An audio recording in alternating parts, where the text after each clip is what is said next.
penultimate home game of the season at Patriots Point for the Charleston Battery, where the fans have a renewed sense of excitement given a recent surge in form and a new presidential hire. But a stiff test awaits tonight as the RGV-FC Toros come to town with their playoff hopes on the line in a matchup presented by Berkeley Electric Cooperative. Alongside MLS veteran Ricky Lopez-Espin, I'm Joe Malfa. Happy to have you with us tonight on ESPN+. A look now at the keys to the game brought to you by Gildan. And if you're Charleston Battery, you're talking about pride. You're talking about your contract for 2023, whether it's the Charleston Battery, it's a prize, Connor Casey, Lee Cohen, or it's an opportunity around this league for RGV Toros. You have to get Ricky Ruiz on the ball, get him service. He's going to be focal point in the attacking phase, and look for him to test the shape of the Charleston Battery. We'll talk about the presidential hire of Lee Cohen. There's already such a buzz about him in the organization. Just hired on Tuesday, Connor Casey had nothing but positive words to say. And it's a new slate to see what he's going to do with the Charleston Battery. Looking at his track record, the success that he had with the Tampa Bay Rowdies, and I'll tell you one thing, if you're a Battery fan and in the organization, you're going to have to be extremely experienced, excited to see what's going to come on. And for these players, it's another opportunity to showcase why you deserve to play in the plans for 2023. And one of those guys who hopes to be in the plans, Aiden Apodaca, the player to watch tonight, brought by Breeze Airways and Charleston International Airport. And he's going to be leading the attack here tonight as a focal point. So look for him to stretch and test the shape of RGV and that back line. It's going to leave space for the players underneath him to operate. But what's very special about Aiden Apodaca is just his movement inside that 18-yard box. He's a nightmare to defend, and look for him to get on the ball, be confident and early tonight for the Charleston Battery. Well, Charleston cannot make the postseason. RGV very much alive in a very tight Western Conference. They occupy the last playoff spot right now. It's anybody's guess where it ends up come October 15th, but they have the inside track. And it's an opportunity once again to keep rising up this Western Conference. And if you're Wilmer Cabrera and your boys, it's all about the first 15 minutes here. How quickly can you get in a rhythm, test Charleston Battery, and get an early goal? Massive opportunity for the Toros. If they're going to get an early goal, might it come from Christian Pinzone? 5 goals, 3 assists in just 9 games for the club. And he's just very comfortable. He's going to play on this left-hand side. He's very good on the ball, can beat you 1v1, can beat you through combination play. But very clever is his movement. He likes to play in between lines, get the ball in the half turn, and look for players. Christian Pinzone needs to have a massive game for the Toros here tonight if they have any chance of walking home with 3 points. Looking toward next year, the Charleston Battery trying to impress the new president, keep the fans engaged on the other side. RGV fighting for a playoff spot. It's the first ever meeting between Charleston and RGV coming up next from Patriots Point.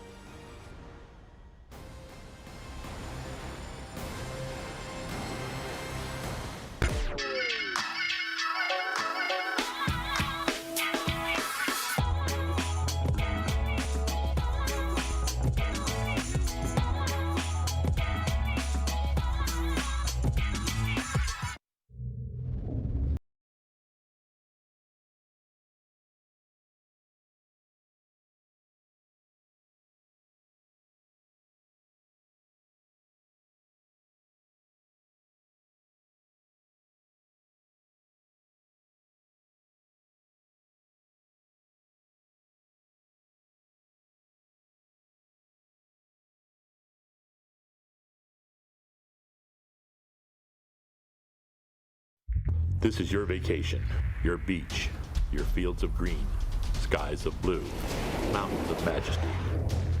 You're an athlete, you're obsessed, you're in love, you're in pain, spirit drained, in agony, fighting gravity, because you made a commitment to yourself and others to work on your game, build your frame in blazing heat, exhausted and beat. You're not alone, you're supported, pushed, tested, tried, true, broken, fixed, and put back on track to do it all again. Your road is long, on open highway, completely secluded, jammed with traffic, horns blaring, sirens screaming, speed limit, near misses, head-on collisions, body shops, rest stops, so many tolls to pay. Your destination isn't a place, it's a record, a dance, a feeling. Hands in the air, stands on their feet, joy all around. Because when you refuse to yield, your spirit is revealed. You are an athlete. MUSC Health, Sports Medicine.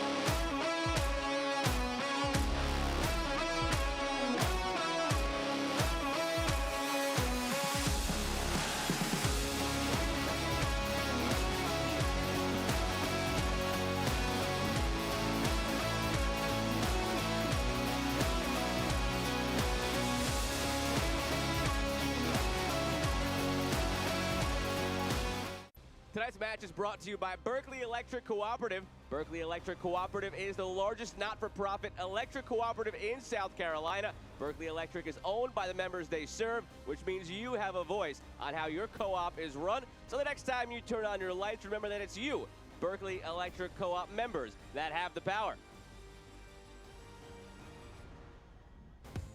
Take a look at tonight's starting lineups, brought to you by Bud Light. Note it's Dennis Sanchez, the coach tonight for Charleston. Connor Casey serving the red card. It's all about the middle four. Flanagan, Crawford, Kwakwa, and Asensio having the balance. When to go forward, when to push back. You can't get caught up too high. And then what does Perez and Booth look like underneath Apodaca? Really talented starting 11 for Dennis Sanchez, and look for them to get on the ball and be confident. Just one change in the 11 for Wilmer Cabrera on the other side from the last game. They are in a tight playoff push, and they're sticking with what works. And it's all about that middle three, Icaza, Cabezas, and Torres, dictating tempo, move the ball from left to right. Play this game on their terms. You have Akeem Ward, you have Ricketts out the outside backs. Look for them to get involved into that final third as they see fit. And then we mentioned it, Ruiz. How often is he on the ball in dangerous situations, playing off the shoulders of the back three of the Charleston Battery back line?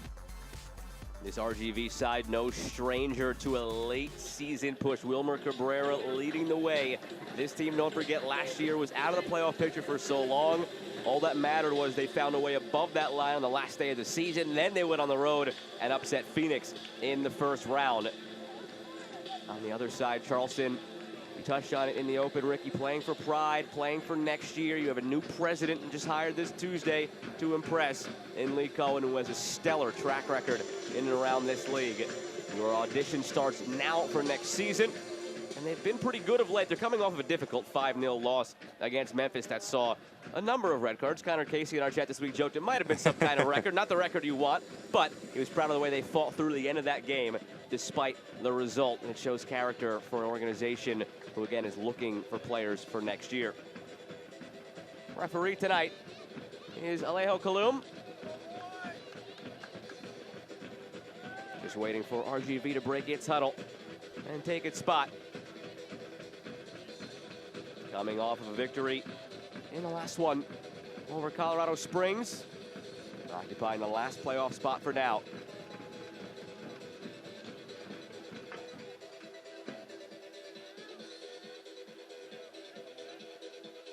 And we're underway. A beautiful night in Mount Pleasant. Charleston from left to right in the yellow and black. RGV from right to left in the white and blue. Let's hear you, Battery fans. It's that time once again. On your feet and make some noise. It's game time here at Patriots Point.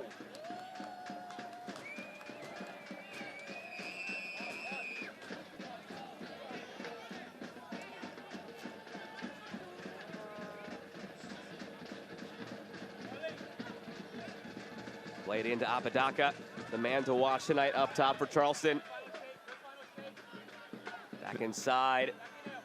Then it's going to be a different look for the Charleston Battery, especially on that front line. No Augie Williams, player that is that focal point, a target man. There's an opportunity here for IGV early in this first half. Pinzon, the man you want on the ball in this situation. Pinzon lays it off. Cabezas puts it out wide. Cutting in a strike from distance, touched over the bar by Farrow. Good early start here for RGV. And moving the ball from left to right is something that Wilmer Cabrera installs in his sides. Very fluid in the way that they play. And Ricky Ruiz pulling out to the right-hand side, has that focal point. Deadly left foot as he creates his own space. No one comes out from the Charleston back line to close down the space. Big save from Farrow early in this half. Fieldberg standing over the corner. Torres will take it. Set play here, the volley. It pinballs around in front just a bit before it's cleared. Only as far as Fieldberg again. And now taken out. Ayo Flanagan holding on to his left leg. Torres over to offer a helping hand. And it's always going to be a test for these wing backs of the Charleston Battery. Torres gets this one all wrong. Flanagan is a bit quicker to get there. You can see all of the player, none of the ball. He needs to be extremely careful now. Torres is on the mind of the referee. Going to play centrally, so he needs to be disciplined in the challenges that he goes into and his positioning.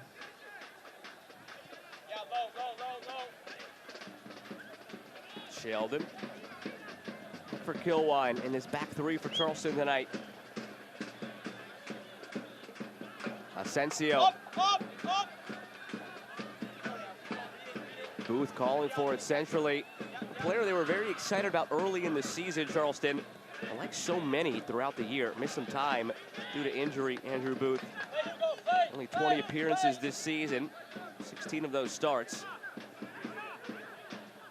And a massive key for Dennis Sanchez and the Battery is just the outside backs, so Asensio and Flanagan. They can't get caught too high. You can just see already Homer Cabrera telling his boys, if we start on one side, we have to end on the other side. But the real estate that is left vacant, as the outside backs love to get involved. So you're looking at Patterson, you're looking at Sheldon to have a lot of communication, to keep those guys in touch with them. You can't get spread out too far. This Toro side has so much talent, especially if you give them time and space in the middle of the field. We're curious to see tonight what the energy levels would look like for RGV. They had some travel issues getting to Charleston. It was quite a wild 24 to 36 hours, but they got in, they're okay. And I guess some of that goes away when the adrenaline kicks in, the lights come on, and you realize how important this one is in your playoff chase. Charleston again playing better of late, but you look at the table and this is one where you almost have to have three if you're RGV. That's not ideal dealing with travel issues, but something that you sign up for in the job, the ability to adapt. No matter how much sleep or how little sleep you get, when you walk across that white line, it's time to perform. Let's talk about a game that means something for this side. Monterey Bay left 2 tables on the point to get Phoenix Rising earlier this week. What does this look like for the Toros here? Out to Fieldberg. 4 players getting forward here for RGV. Played ahead and cleared by Kilwine. It was Ikaza darting inside. Bobby Crawford calling for it and receiving it. Did well to keep it alive after he made a mess of it initially. Not in the technical area tonight, but we did have a chance to speak with Connor Casey ahead of this one. Really bad first 30 minutes, he said, was the real issue against Memphis. Yes, later on, all the red cards, they ended up down at 8 men, and both he and Chris Duval were given red cards on the bench, which is why Dennis Sanchez steps in to take the reins for this game. Just were too loose defensively in the last one. You're going to see a lot of this. Pinzon, so opportunistic, always trying to create his own luck. But once again, it's his outside backs of Charleston Battery that are getting caught too high. Flanagan needs to be a tad tighter next to Sheldon.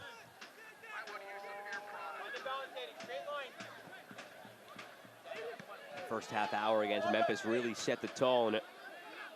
But at the end of the night, Connor Casey was proud of the grit and toughness the team showed and the togetherness more than anything. He said that 2 months ago, this team, after going down 2-0 in that game, might have slumped the shoulders and checked out. But at this stage of the season, the way they've come together, they fought all the way to the end, down 10 goals and down 3 men. Hey, he's back here, man. Ward. Harassed by Flanagan. Those two went one-on-one a few times last year when Flanagan was with Orange County, and Ward with the Oakland Roots, where he's on loan from right now. 12 starts for RGV on the season. Good ball slipped through, but the flag comes up on Pinzon. A really good movement on the front half for RGV as one comes to feet. It draws in Sheldon. Person Kelwine's quick to understand that as he steps up and catch that man offside. But the key for this back three of Charleston Battery, they have to have a lot of communication, passing players off. As you're trying to do this offside trap, you have to drop together or step up together. If not, Pinzon's going to have a field day with running the line. Flanagan spent the early portion of this year with FC Cincinnati 2. 18 appearances as either a left winger or a left back. 3 goals and an assist in MLS Next Pro. Run from Apodaca. It's just out of his reach.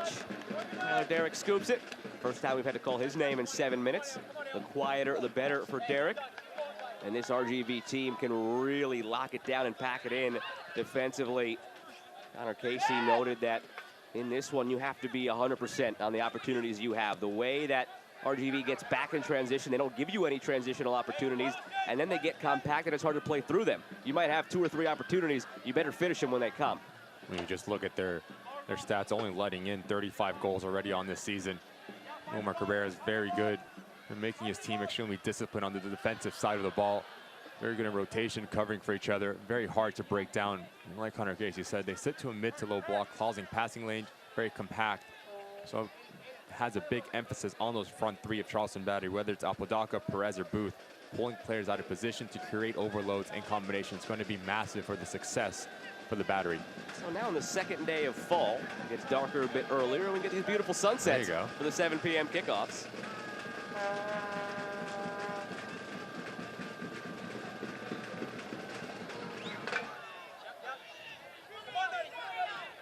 Ward up to Pinzon. Overlap coming from Akeem Ward. Pinzon uses it. Flag stays down on the far side as Ricky Ruiz handles. Stumbles over it initially. 6 assists on the season, leads away for RGV. His game translated from USL League One, where he was the league's assist leader last year with 10 for the Chattanooga Red Wolves. I think this was the first real year, Ricky, where we've seen championship teams take a long look at League One rosters. You look all over the league, there were players who were popping up. Ricketts in the starting 11 here for RGV, in addition to Ruiz. A player like Greg Hurst has scored a number of goals this year for Phoenix. The names go on and on. Charlie Dennis for the Roots. You could keep going throughout the league. Andrew Booth on the field for Charleston. It's something to watch next year and beyond, as well as League One grows and the talent pool continues to grow. We just see the success that Union Omaha had in the Open Cup as well. The talent not far off from USL League One, USL Championship.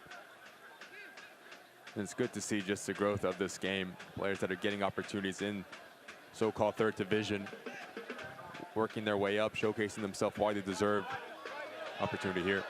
And here is Booth on it now. A difficult one to handle for Derek. The short hop right in front of the goal line. Booth terrific last year with Green Mill Triumph. The last couple of years, actually, in USL League One. And the movement on the front half, as Apodaca pulls out a center back, you can just see Torres cheating. That creates a spot for Andrew Booth to pick up this ball, pick up his head. I'll tell you what, he hits it extremely well. As Derek comes across his right-hand side, those are the spots that you want Andrew Booth in between the lines, right in front of that back line, behind that midfield line.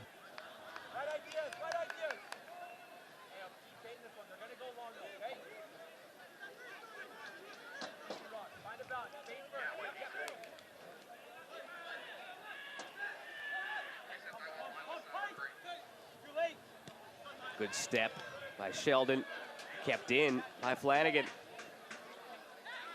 Pinzon. Thought about the switch, played simple instead. And Cabezas opens up. 31-year-old, key part of this team with the leadership he brings to the table. And a foul here against Charleston. Battery matches are the perfect place to make lifelong memories with your friends and family. Your group of 10 or more can enjoy discounted tickets, exclusive on-field experiences, and private hospitality areas. To catch the match, visit charlestonbattery.com to learn more and plan one memorable night at Patriots Point. They hope there are many memorable nights to come now, especially under the guidance of Lee Cohen as the club president. He had the same role for Tampa Bay 2020 and 2021, into this year a little bit as well before they parted ways. And each of the last 2 years in that role, he led that team as its architect to a pair of Eastern Conference titles.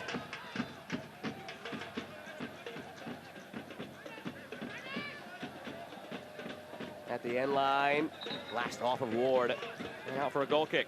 And this is better for the Battery on the defensive half, as Flanagan just holds up Ruiz. This gives it time and space for Sheldon to redisplay, develop as he comes across. Timely last-ditch defending effort to deny Akeem Ward across the box.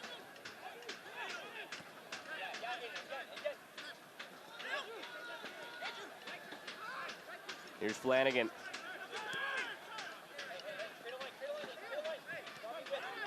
Flanagan's somebody that the Battery have had their eye on for quite a while. It's an interesting journey he's taken this year. He played all 3 matches for them in that Carolina Challenge Cup, which feels so long ago now. Inter Miami, Columbus Crew, Charleston Battery, and Charlotte FC. All played centrally just beyond Apodaca, headed out for a corner. He impressed for the Battery in those 3 games, but they didn't sign him. It seemed like he'd be a lock to be signed, and he goes to FC Cincinnati 2 and MLS Next Pro. Shows out well for them, 18 appearances, 3 goals and an assist, and they let him go before the season ends. It was a really weird journey all around. He probably maybe should have been with Charleston from the get-go. He ends up there anyway, so all's well that ends well. And it's something I talked to Connor Casey about a couple weeks ago, saying what does he meant. He said, look, he's been a breath of fresh air coming in. The work that he does defensively, offensively, the motor that he has on the left-hand side, causing all sorts of problems. He's been a big addition, and I'll put my money on that he's going to be in the plan for 2023. Settled by Sheldon. Out ahead to Perez. Yvel Perez waited too long. Good step defensively. Cleanly won in the area. Had to time it perfectly on the tackle, and Cabezas did. And it's textbook defending there. 1v1 inside the 18-yard box, not leaving his feet, just reading the body movement of Perez. Those are little things that you can't teach for Cabezas. The experience that he has. Big time defensive effort from the center midfielder. To Derek. 18th start of the season tonight for Tyler Derrick, a big part of RGV's late season surge last year. Tonight is his 173rd pro appearance between the 6, 90 of those at the MLS level with Houston Dynamo.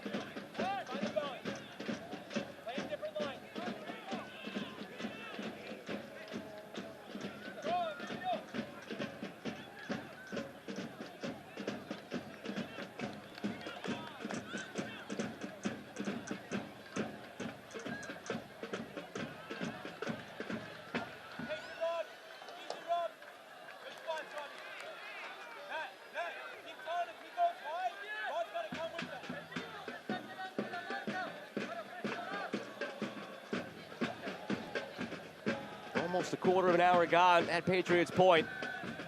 RGV, the better the chances going forward so far on this beautiful Friday evening in early fall. With Ricky Lopez-Espin, I'm Joe Malfa. Happy to have you with us tonight on ESPN+. Celebrating its 75th anniversary, Select is proud to be the official matchball supplier of USL Championship. Choose what you play with at www.selectsportamerica.com. Select, League's choice, player's choice.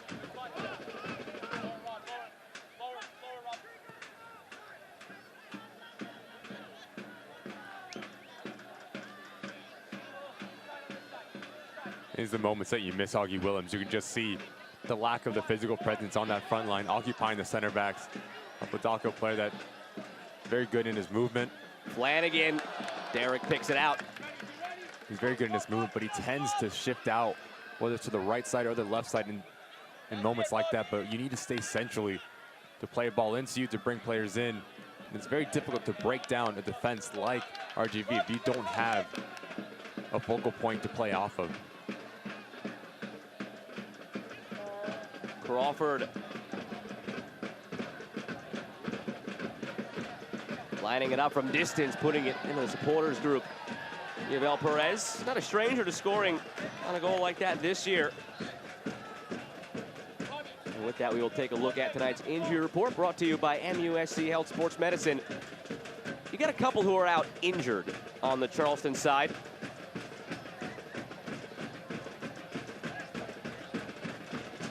But you've got way more out for other reasons. Romario Piggott, Leland Archer, DZ Harmon, Mauro Sacchero suspended. Fidel Barajas, who hasn't played yet, the youngster, brilliant star for Charleston, on international duty with the youth international team. And then Augie Williams on senior international duty. So you have there 1, 2, 3, 4, 5, 6, 7, 8 players missing tonight. 6 of those regular outfield starters for Charleston.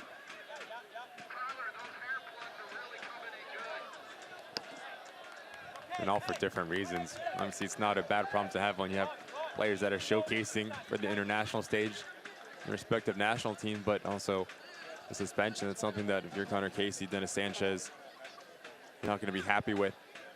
And then it's a test for these guys that normally maybe don't come in and week out to showcase why they deserve the next starting 11, that their name needs to be put in pen. It's always an opportunity to showcase yourself. The Black and Yellow will host Loudoun United FC in the 2022 season finale on Saturday, October 15th. Ward looking long. Pinzon able to get there. They've tried to keep him as involved as possible early on. A thumbs up from Wilmer Cabrera. You just see what Wilmer Cabrera was trying to do. He's trying to pull out Flanagan to catch him high and then create a 2v1 on this left-hand side between Pinzon and Ricky Ruiz coming over, making Sheldon make a decision. Does he go with the runner? Does he stay with the ball? Something to keep an eye out on. Patterson was hoping to find Booth. So tough to play through RGV, though, once you get into the final third. You almost have to go over or around. You're not going to find a gap with the way those two holding midfielders sit above the back line. Chance the other way for Ruiz, parried away by Ferreau. That's something so unique about RGV that Connor Casey touched on.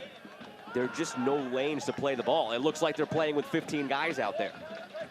One very interesting, as they force turnovers, their first look is always forward. And look at this turn from Ricky Ruiz, using his body to get away from Sheldon. Very clever, but the shot, he's trying to find that far post, but it's right at Ferreau.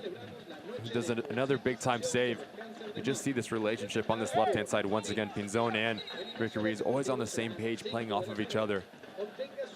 Going back to what Connor Casey mentioned on our phone call, Joe, Cabezas and Torres, they love to sit in right in front of that back four. And that's why you see how many players they cause in on top of that 18-yard box, making life extremely difficult for their opposition. But it's one thing to do that is extremely well, but another thing is when you force a turnover, how you play out in transition as well. Torres had eyes for the spectacular. Blocked out for a throw-in.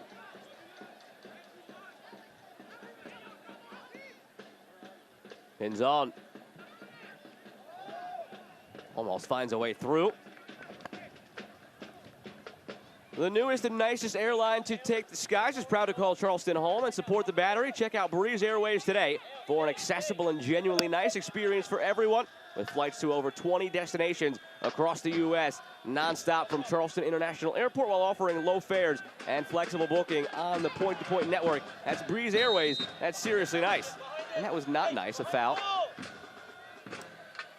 Got to clean the jersey there now for Torres. Goodness.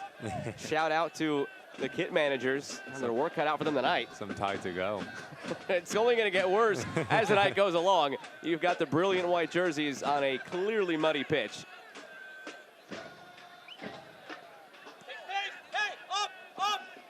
Then again, on a night like tonight, if you're a head coach, you know who was working hard. If your jersey's clean at the end of the night, you weren't putting in the shift you were supposed to put in. They don't need GPSs tonight. They just want to look at the jerseys. There you go.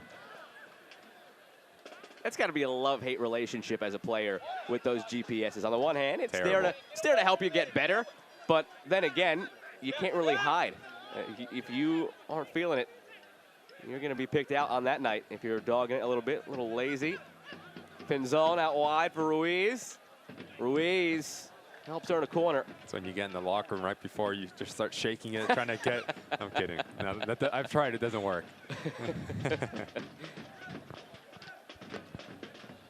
I've heard players who hate it for the other reason too, where they feel like they want to go longer, but the data tells the coaches that it's time to come out, even though they feel like they can give more, and the competitor in you takes over.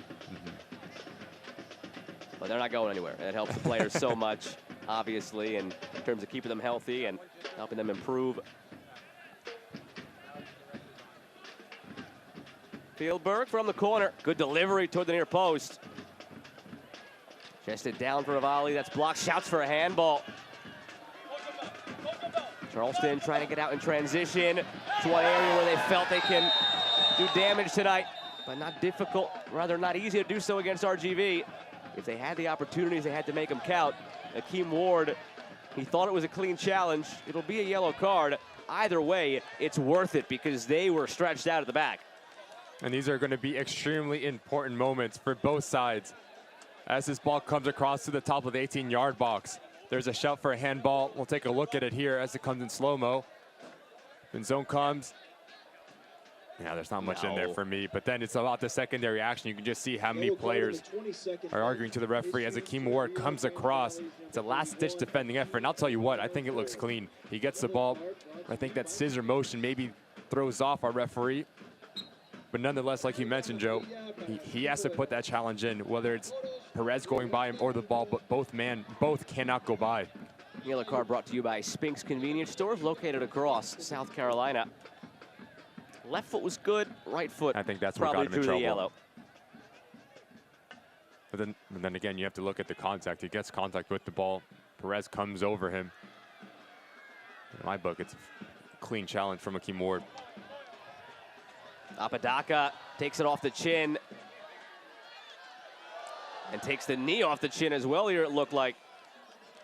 Look out. Holding his back on the ground. Looked initially like Derek came in and made contact upstairs with Apodaca. We'll get another look at it. And again, it's Apodaca just playing off the shoulder of Pimentel. And then Derek, that's what you're supposed to do as a goalkeeper, just come out, and if you come out, anything in front of you, you have to take out and get the ball. Apodaca gets the worst of that. Just his movement once again, always off the shoulder, causing havoc within that back line of the opposition.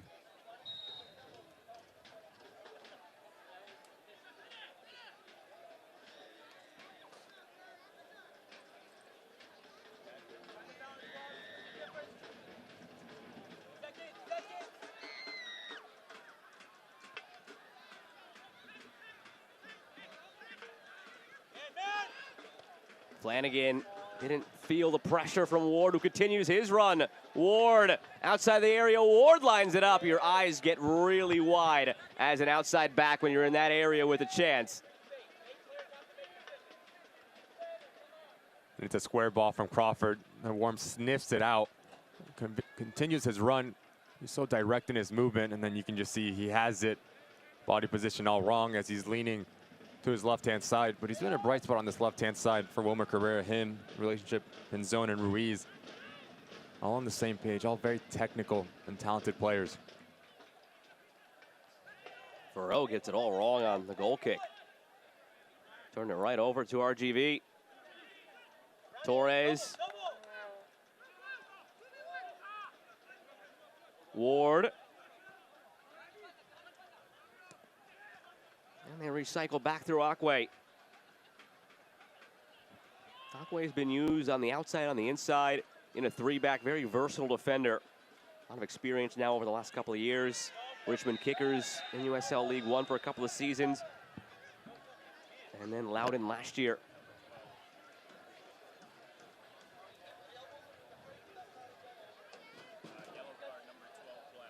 Yvel Perez picks up a yellow for the latest challenge in this one. Been extremely quiet on the right-hand side from Wilmer Cabrera. As you see the extension of the left arm from Perez, catches Fieldberg. It's always a tricky situation when you have the extension right in front of the referee. You're always going to put yourself in trouble. Brought to you by Spink's Convenience Store. Perez joins Akeem Ward in the book. So one aside.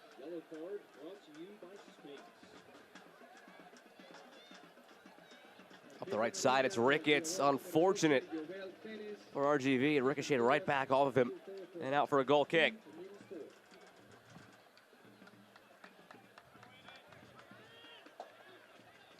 And Charleston Battery have had a difficult time dealing with this high press from RGV. This is when you need to skip lines, play into the feet of Perez, into Booth.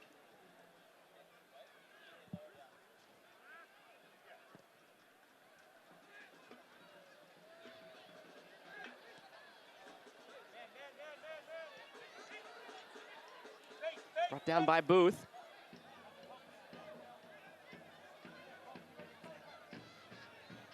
Akwe plays at it, and he draws the foul.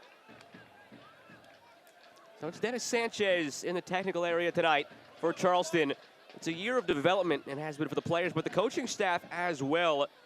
Connor Casey said the silver lining to the red cards to both he and Chris Duval last week is that Dennis Sanchez gets his turn to coach the team tonight. Earlier this year, Connor Casey missed a game due to COVID, and Dennis Sanchez had to join him in the protocol, so Chris Duval took the reins as the head coach tonight. Duval also has the red. It's Sanchez's turn. When Connor Casey formulated this staff, went out and found a lot of guys that he didn't really have a previous relationship with. They just went out and looked for like-minded young coaches so they can grow together, and they're very excited to move on to next season, take what they've learned with them from this year, and start to form this foundation, not only from a player standpoint, but also from a coaching standpoint. Now left to be determined, of course. Anytime you have a new president come in like Lee Cohen, your mind always goes to, will there be a coaching shakeup? Nothing like that has been said yet or anything like that, but there's always an evaluation process, and you hope that Connor Casey and this staff can see it through as time goes by. But they have done a good job this year from a slow start to find a rhythm in the middle portion. And of late, with all the adversity they faced, ravaged by injuries. I also think a big change in the season for Charleston Battery is when they went to a 3-back. Just gives them a different look. Gets them on the ball a bit more in dangerous situations like this. Flanagan tried to sneak it near post. He sets the shape of the opposition, whether it's horizontally but vertically as well. He said, look, we're on the ball more, so that takes us defending a lot less. Flanagan has been a bright spot from Connor Casey's boys as he comes in on his left foot. Trying to find that near post, just gets it not enough hard.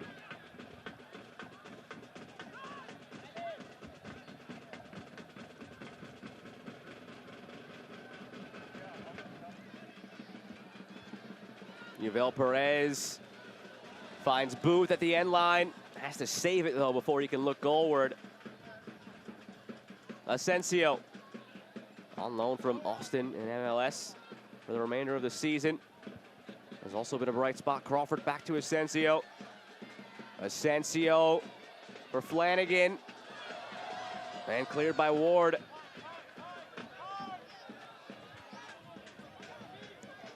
Again, it's Flanagan, very active in this first half hour.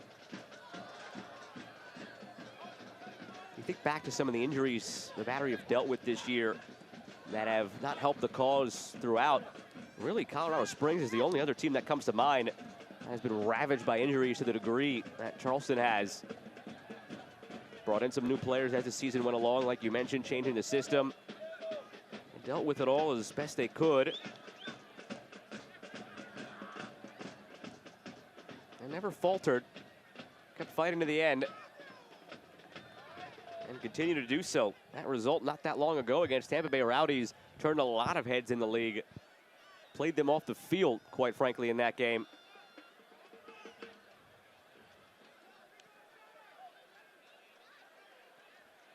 Half an hour gone now in Mount Pleasant.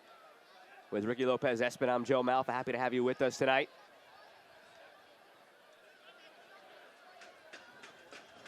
A crucial inter-conference match awaits as the end of the season draws closer. El Paso Locomotive FC travels to historic Al Lang Stadium to meet the Tampa Bay Rowdies Wednesday, September 28th at 8 p.m. Eastern on ESPN Deportes. Also tonight at 8 p.m. on ESPN Deportes, Louisville-Memphis, another big matchup in the Eastern Conference. It's about 2 or 3 times already RGV has turned this ball over cheaply in their defensive half. So yes, you have those players in the middle of the field that do their defensive duties extremely well. Here's Apodaca, cuts it back. Taken down by Crawford, waits, back on the left foot, Crawford has it blocked.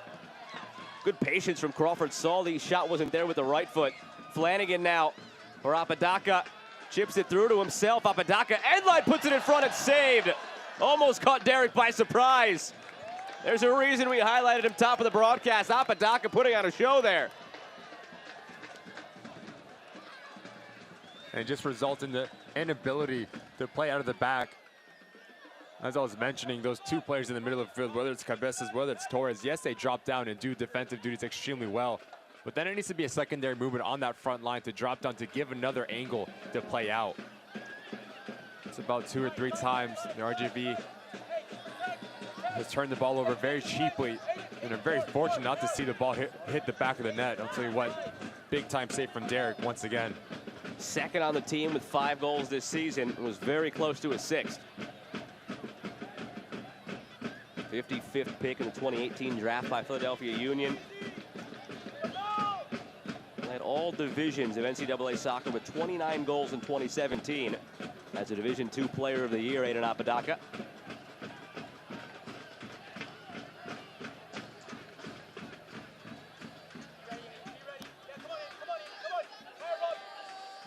And you keep going back to that point. Down the stretch here, playing for your spot next year. Apodaca has grown into this season, better of late, and moments like that, you kick it up a notch. You have presumably Lee Cohen somewhere in the stadium tonight with eyes on this one. Same for Connor Casey. Maybe they're watching it together somewhere that we don't know of, secret location. You want to put your best foot forward. Kwakwa puts a strong one forward here as he commits the foul. Yeah, this ball's under hit from Akeem Ward. It's a bit too pedestrian-like. It gives the opportunity for Kwakwa to sniff it out. It is a hard challenge coming through the backside of Ricky Ruiz. He's been good. Him and Robbie Crawford in the middle of the field for the Battery. The balance, clogging up the middle of the field. You don't see the Toros having so much success through combination plays that they like to quick passes, pulling players out of position, because you have those 2 double pivots in front of that back 3. It's making life extremely frustrating for the Toros.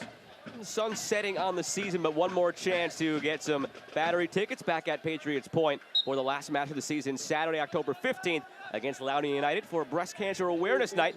Tickets available now via SeatGeek, Battery's exclusive ticketing provider. Get your tickets now and save up to $10 per seat when you buy in advance. Head to tickets.charlestonbattery.com today.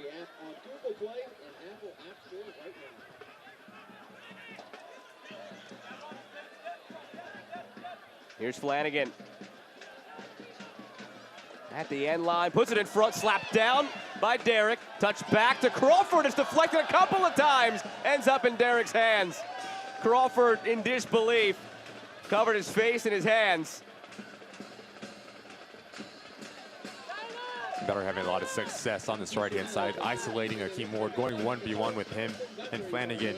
And it's not the first phase that is asking questions of Derek. It's the second one. Slow in the rotation to drop back. Toros are, and it's Crawford having a lot of success on top of the 18-yard box. Just so unfortunate not letting that ball go through. And if you're Dennis Sanchez, you have to be extremely pleased as the last 15 minutes of this first half. You've been on the front foot. You're getting on the ball more, having those ideas come to life, isolating the outside backs of RGV.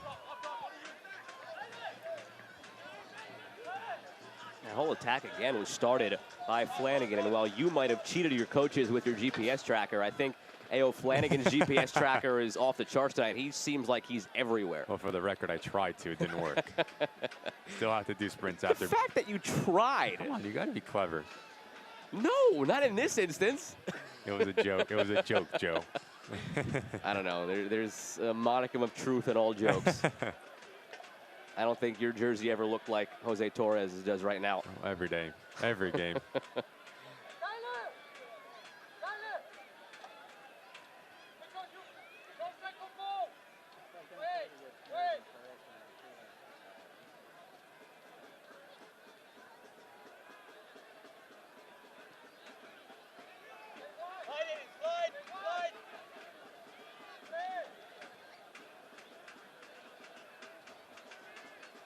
Patience here from RGV. Well, they waited too long. Booth said enough's enough. Comes back and wins it himself. They only hold it for a moment. Cabezas. You just see how narrow both sides are. Players running in, need to stretch out position, open up gaps for players to run into. Apodaca pings it to Perez. Spinning on Akwe. Crawford has been a massive get for this club, bringing him back into the fold.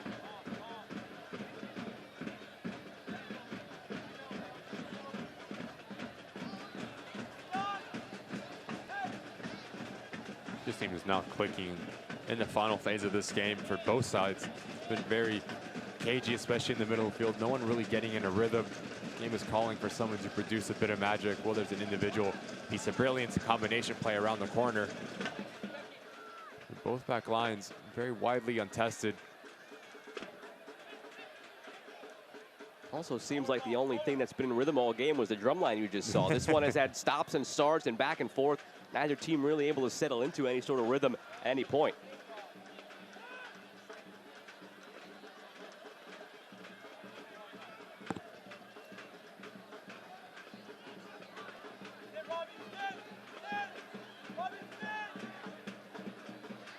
Back for Apodaca, he turns. It's a tough one to get by when you're up against Pimentel. And it's out for a goal kick. Stay up to date with everything Charleston Battery by downloading the Battery app today on the App Store or Google Play. Get the latest team news, match day programs, as well as your chance to vote for the man of the match every home game.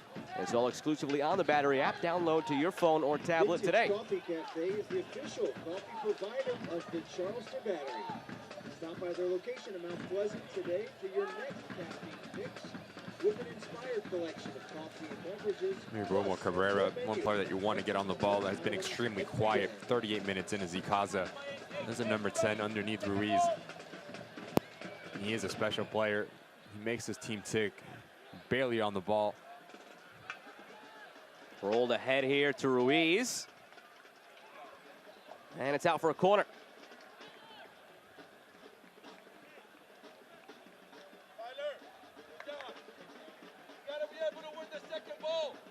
Stats sometimes can be misleading when you look at just one or two instead of the bigger picture. Both teams have 6 shots in this game. It's never really felt that dangerous, and that's where expected goals comes into play. Despite 6 shots for either side, 0.27 for Charleston, 0.31 for RGV. A lot of empty calorie shots and attacks in this one. Nothing too dangerous really at any point. All of the best looks have been from distance, and the best one for Charleston at that was blocked. Torres goes deep with it from the corner. Now floated toward the back post, slapped away by Farreau. He was waiting to see if it'd be a goal kick or offside with all the deflections in there, but it doesn't matter. Offside flag was up.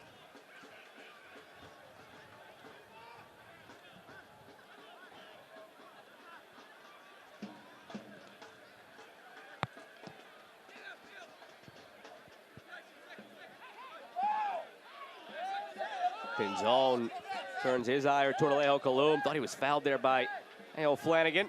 Wilmer Cabrera agrees.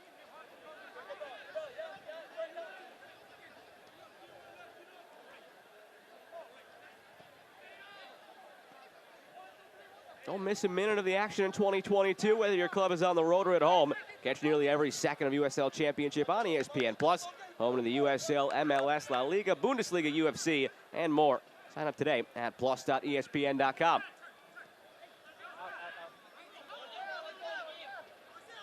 See some frustration starting to build for RGV. Started the game extremely bright, but has faded since then, unable to get in a rhythm, get their foot on the ball, and get the confidence within the team.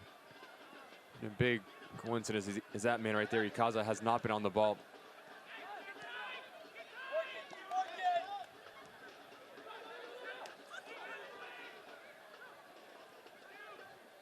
Two other games tonight. Louisville-Memphis kicking off in about 20 minutes. Only one other ongoing match. Tampa Bay hosting Birmingham. And 10 minutes in at Al Lang Stadium, it's Birmingham with a 1-0 lead over Tampa Bay. And that is significant because although Tampa Bay has a game in hand, it would force them beneath Birmingham in the standings. For so long, it seemed like a 2-horse race between Louisville and Tampa Bay. Tampa Bay's recent form has dropped them out of the race for number 1, and now just hoping they even get a home playoff game at the end of the night. They can be just 2 points ahead of the Pittsburgh Riverhounds with 4 to play. Just shows you how tight the Eastern Conference table is. Yes, we have the 7-team set, but it's all about seeding now. And on the other hand, the Western Conference, it's incredible. Only 2 teams are set, and the rest, crazy. Everyone is still mathematically in. That struck me today, finalizing some preparations for this game and seeing the visual of the standings on the league's website. On the left column, you get the little X's if you're clinched, you get the little E's if you're eliminated. Every single team in the Eastern Conference has a letter next to its name. Like you said, the 7 spots are done. And in the West, there's an X next to San Antonio, an X next to San Diego, And that's it. There's no E's. There's no other X's. It's going to come down to October 15th. And that's the way you like it. You're a football fan. So good for the league as well. How competitive it is. From match day 1 to October 15th. Every team has something to play for.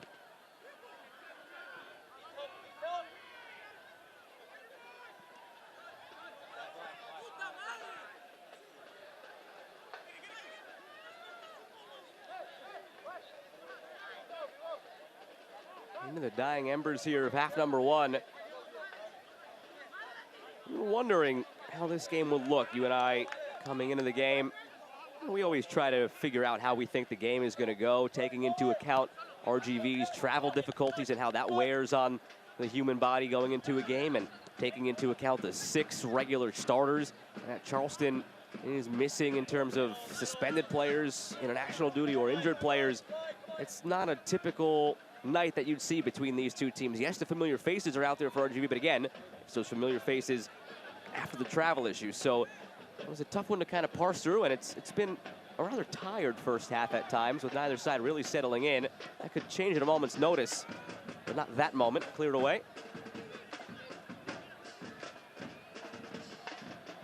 Played through here. Cabezas lost it between the feet. Now Booth looks over the shoulder. Haven't heard much from Asensio, but then again, the ball hasn't been on the left side much. It's come down this right side a lot. RGV carrying through Ward and Pinzon, and Charleston living through A.O. Flanagan. If there were a heat map we could show you, this right wing for Charleston is probably flaming red. The left side, a very cool blue. It's going to be very interesting as well for RGV. As this game wears on, the minutes tick by, as you have your travel difficulties. So you start to get a bit more fatigue. That's going to be a big emphasis to keep the ball. So as you keep the ball, you're not chasing around. You're keeping your legs. You're keeping your energy. So it comes down to the players in the middle of the field, Cabezas and Torres, to connect it back to front and not to give over the ball cheaply. And those are spots that you want Andrew Booth once again to pick up the ball in, playing off of each other. As Apodaca pulls out to right-hand side, it's Perez that shifts up as a false 9, and Andrew Booth is going to be the one that drops in a bit deeper next to Crawford, next to Kwakwa, to get the ball in a deeper position and start the combination play. Just been lacking that last bit of quality in that final third the Charleston Battery have in this first half.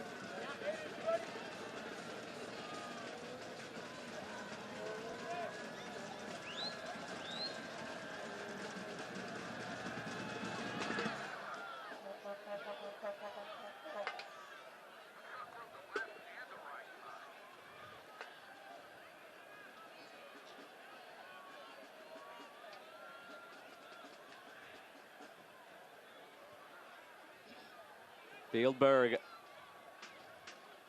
drops it back for Ricketts. You look at the box, there's only one player in a white jersey. Now on 2, arriving late is Ikaza. But it's going to be very difficult to score goals if it's a 1v4. Ricky Ruiz not known for his aerial presence. Only 1 minute stoppage time, brought to you by MUSC Health Sports Medicine. Stoppage time brought to you by MUSC Health Sports Medicine. El árbitro ha dicho 1 minuto extra. Este caso está patrocinado por MUSC. A lot to discuss in the locker rooms for both of these teams. For Charleston, it goes back to what you were pointing to at the beginning of the game, actually for both teams. For Charleston, can you finish out with a sense of pride in the second half in a game that has lacked some luster? And then for RGV, we were clear on it, you were clear on it, Ruiz. Probably count on one hand the amount of touches Ruiz has had in a meaningful space in this game. You know, the first action of the game, he cuts on his left foot, tests Farrell. Other than that, we haven't really seen him on the ball at all. I think a key, if you're Wilmer Cabrera, maybe look at shifting Pinzon underneath Ruiz. He's been the most active attacking player for RGV. He's trying to create, trying to have a bit of combination play, and then bring Ikaza out to his left-hand side to have that relationship with the Keymore, who's been extremely active getting into the attacking half. For Dennis Sanchez, you need to get that man on the ball a bit more. Him, Perez, Booth is going to be the key to success in that second half. How quickly and how good can they be playing between lines, quick passing, pulling players out of position, as RGV likes to sit and commit a lot of numbers behind the ball. All to play for in this next 45 minutes. Really interesting to see the tactical changes both of these managers do. Scoreless through 45. A lot on the line for RGV. The fans still very much into it for Charleston down the stretch here. Scoreless in the first ever meeting between RGV and the Battery. More to come from Patriots Point.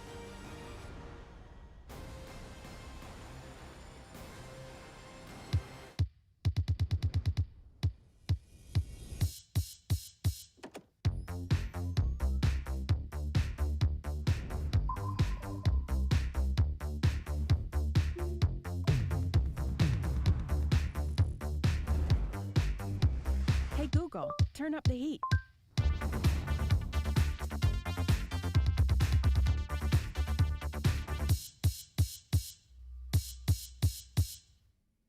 You hear all the time about Diamonds Direct's prices and selection and warranties. All true, and all good reasons to give us a visit. But what really sets Diamonds Direct apart is something that's hard to put into words. But you will feel it, you'll know it, from the minute you walk in. It's our unique culture, our passion, our genuine and absolute desire to totally revolutionize the way you experience jewelry shopping. It's why we do what we do. Diamonds Direct. Your love, our passion. I remember when I was a little girl and maybe I had a tough day at school. I'd go up the stairs to my room and turn on some music because I knew that the music would make me feel a certain way.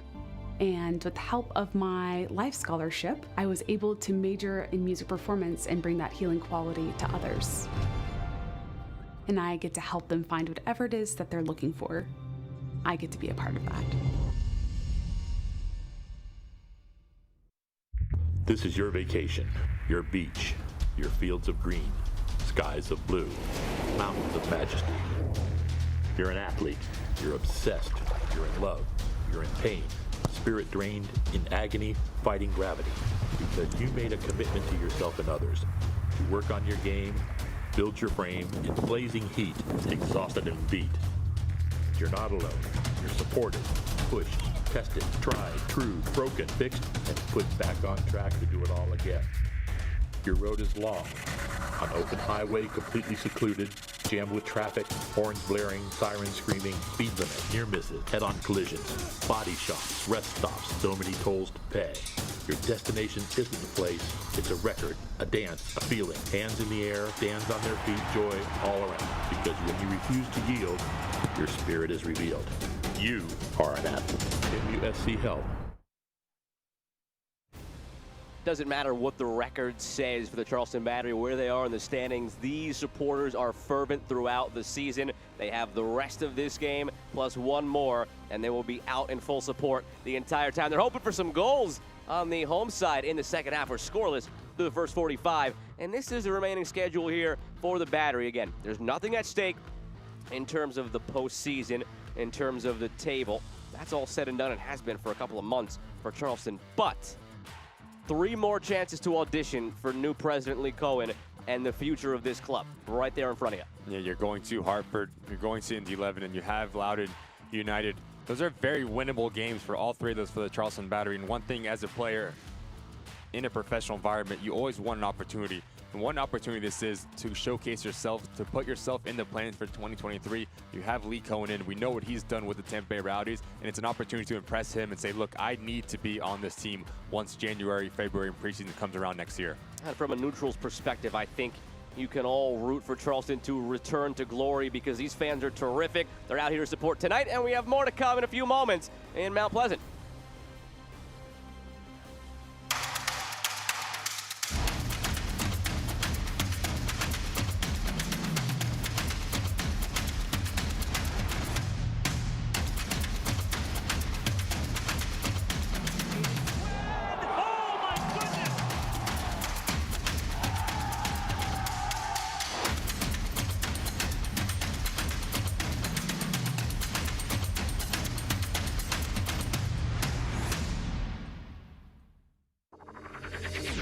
I'm on that routine.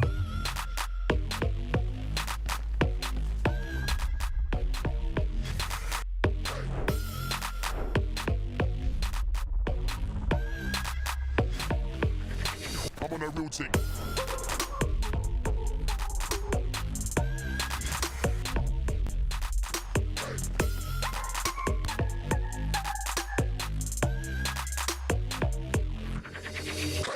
Goes topics. I mean, yeah, let's talk about Stop today. it. Today, we're gonna go topics. Roll it down. I am. You don't need a car to listen to Sirius XM. You can listen anywhere. You know that, right? What? Kevin Hart's Laugh Out Loud Radio. Kevin, you could use your phone. What? What? Alexa, play Kevin Hart's Laugh Out Loud Radio on Sirius XM. What? This is how I know you're getting old. I guess that was it. What?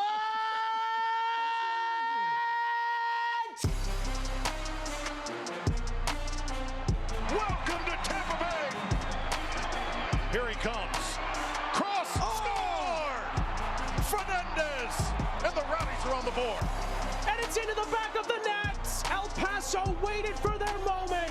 Far corner and it's in. What a goal. Are you watching Football Americas?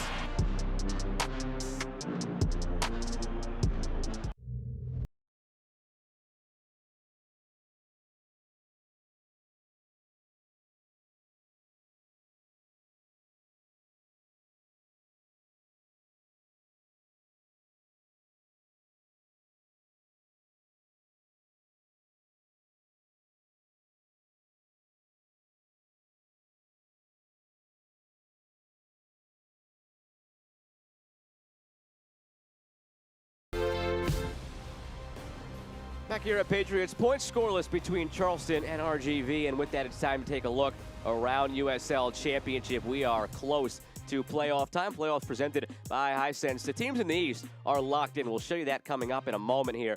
But we're going to figure out a lot about who's playing at home, who is playing who. The West, totally up for grabs. And the championship date confirmed November 13th after the playoffs begin on October 21st. Now look at those standings in the East. Right before we went to halftime here, mentioned that Tampa Bay was losing to Birmingham. They have since tied it, so it's going to be like that the rest of the way. Back and forth they'll go. Tampa Bay and Birmingham really tight. And you just see 1 through 7, the talent that is on display here for the Eastern Conference. Very interesting. If it ends right now, just a match of Memphis, Miami, Tampa Bay, Detroit, they just played Birmingham, Pittsburgh. What never happened last year. There's just so much talent. It's very interesting to see, and I'm really looking forward to see how it all plays out. I mean, if you're anyone in this playoff race, anyone can win it. No doubt. No doubt about it. And Louisville obviously sitting pretty at the top, but anybody else on any given day. And that's been the mantra all season long in the West. I mean, Vegas is still in it. Monterey Bay resurgent here when they seem left for dead. Oakland, don't forget about them. The coaching change, this and that. They're still alive, and they're all chasing the team we have in front of us tonight, RGV. And it's another opportunity for RGV to take care of this next 45, to keep pushing up and to get next to New Mexico United. And obviously you have Oakland Roots and Monterey Bay that are playing this weekend again.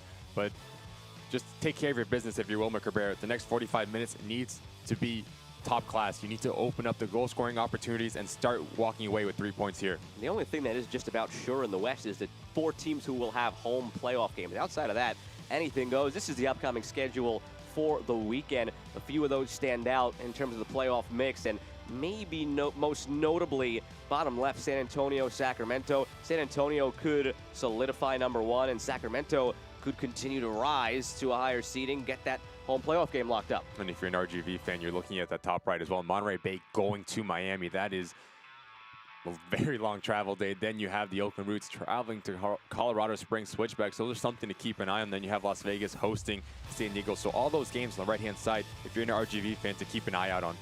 On a somber note, on Thursday, the American soccer community lost a coaching legend. Tim Hankinson, coached for more than 40 years, including stints with the USL's Charleston Battery, Indy 11, and Chattanooga Red Wolves, as well as working as a broadcaster for San Antonio FC. The entire USL mourns his passing. Our thoughts are with his family and all the players who ever called him coach.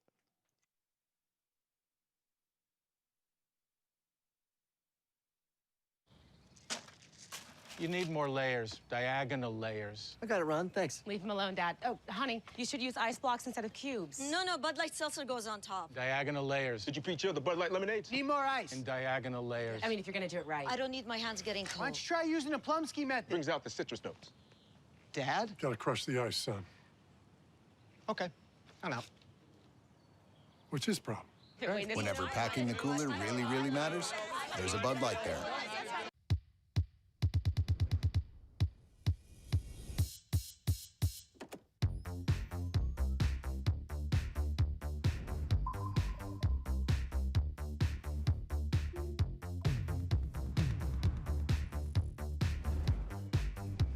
Hey Google, turn up the heat.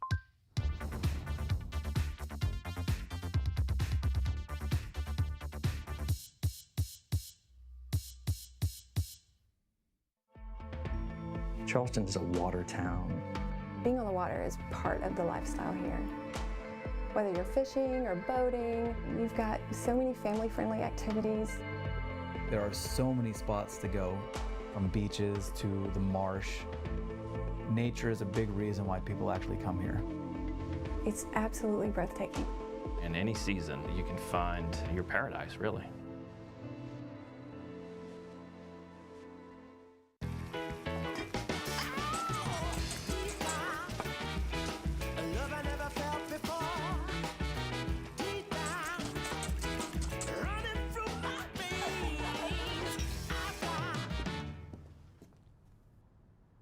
So how is it?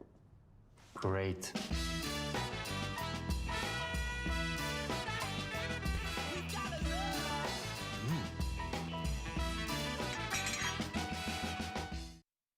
Tonight's match is brought to you by Berkeley Electric Cooperative. Berkeley Electric Cooperative is the largest not-for-profit electric cooperative in South Carolina. Berkeley Electric is owned by the members they serve, which means you have a voice on how your co-op is run. So the next time you turn on your lights, remember that it's you, Berkeley Electric Co-op members, that have the power. We'll look back at highlights from half number one between the Charleston Battery and RGV. Number one, right away out of the gates, Ricky Ruiz with maybe the best chance of the half. And after this opportunity, if you're Wilmer Cabrera, you're going to be like, our boys are on the one tonight. We're going to be on the attack more often than not, but that wasn't the case. Good effort here from Ruiz as he puts onto his left-hand side. Big time save for Rowe just to punch it over the bar. Apologies in advance. Nothing we show you after that is really going to be close to a goal. That's kind of how the half went. Yeah, and these are the spots that you want Andrew Booth in. He's found one later in the half as well. He just picks up that ball in that soft spot between lines, and he hits it extremely well, but Derek is not tested there. It was maybe a little bit difficult to read the short hop, but he smothered it the whole way. Flanagan had a terrific and busy first half. And it was an ongoing battle on this right-hand side between Akeem Ward and Flanagan. 1v1, the isolation. Akeem Ward has done extremely well, but Flanagan has got the better of him in a couple times, and he is the focal point for Charleston Battery, as well as a focal point talking about Pinzone and Ricky Ruiz linking up here.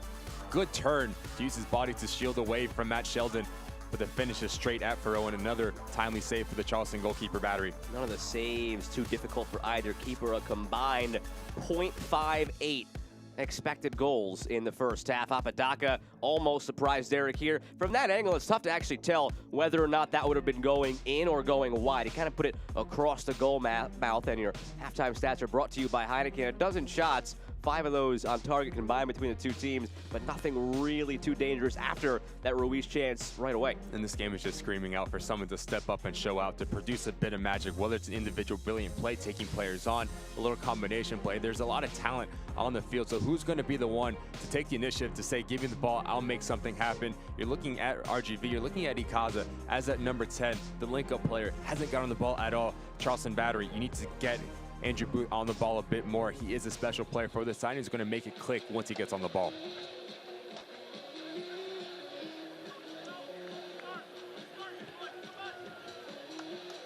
Ready to begin half number two under the lights here at Patriots Point. It'll be RGV in the white from left to right. Charleston in there black and yellow from right to left. Just waiting now for the whistle of Alejo Kalum. All to play for on the RGV side, currently occupying the 7th spot, that final playoff spot in the Western Conference. Can they find a way to earn 2 more points out of this one tonight? Charleston on the other side, playing for roles in the club for next year and beyond. And so much of it at this point is for pride. They have battled through and through over the last month or so, in spite of their very evident fate.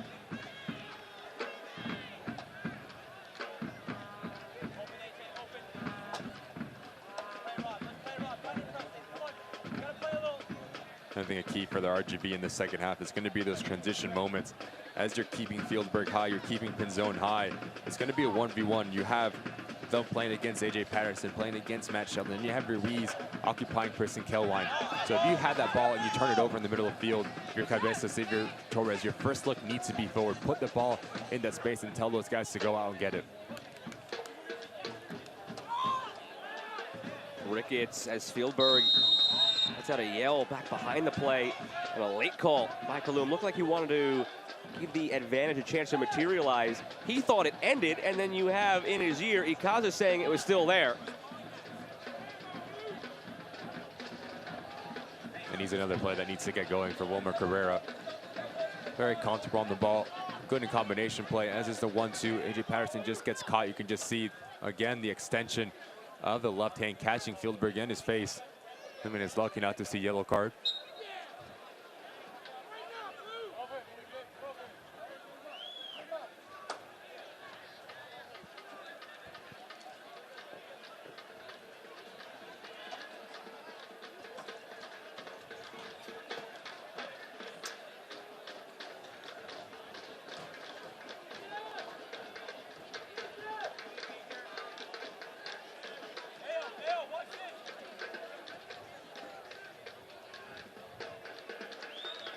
Fieldberg and Torres. Fieldberg vacates.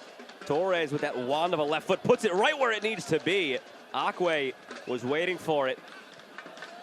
And Ruiz sends that one in the last row.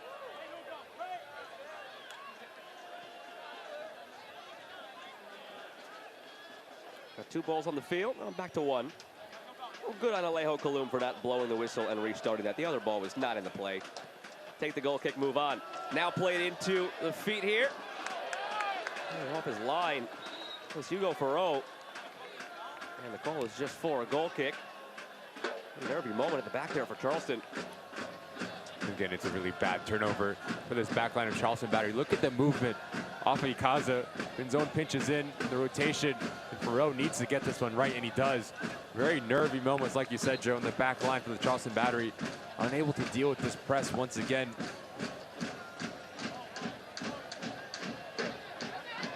Press closing in here.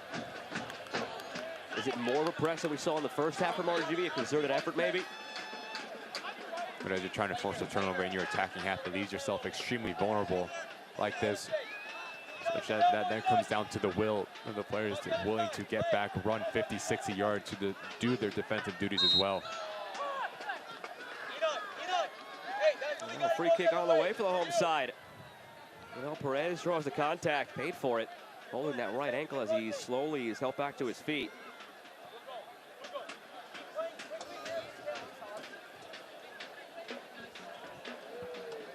It's a nice spot on this left-hand side from Perez. Just forcing the hand of Cabezas, and there's no need for that. As this ball's gone, just turn, do your secondary movement defensively, and now give an opportunity for Crawford just to whip this ball in right around that penalty spot, trying to catch Derek in no man's land. Whipped in toward the top of the 6. Seemed like Booth had a chance at it, and it was skimmed along instead for a corner on the far side. Another opportunity at a set piece. Good delivery from Crawford. We've seen 2 really good deliveries. One from Crawford, moments ago Torres. Something to keep an eye out on if you're a defensive unit for either side. You don't want to give any fouls in and around that 18-yard box with the quality of the set pieces that we've seen.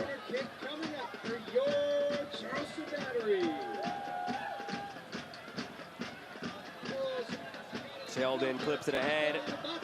Out for a volley, that's just wide. Yvel Perez never shy about having a crack like that. And second phase balls has been a key for both of these teams. As this ball pops out to the 18-yard box, you can see slow to react to step out. AJ Patterson just pulls it a bit too wide.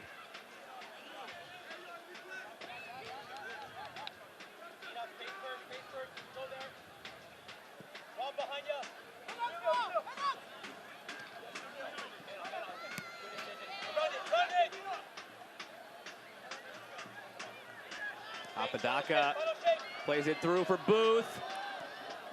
Almost squirted through the two defenders. And now the other way for RGV. Fieldberg darting inside. Pinzon with it. Picks out Ruiz. No, it looked like it was on its way through. A slide timed perfectly on the back line by Kilwine.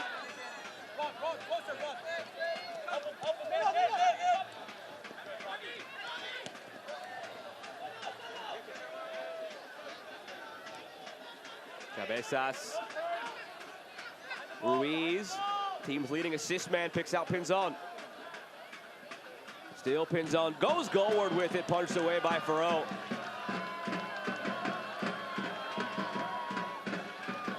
Whipped in by Pinzon. And Casa's glancing header was blocked. They didn't get much on it as he snapped it across. Another chance now.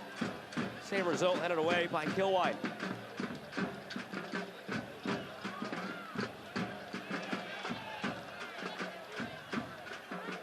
The newest and nicest airline to take the skies is proud to call Charleston home and support the Battery. Check out Breeze Airways today for an accessible and genuinely nice experience for everyone with flights to over 20 destinations across the U.S. nonstop right from Charleston International Airport while offering low fares and flexible booking on their point-to-point network. That's Breeze Airways. That's seriously nice.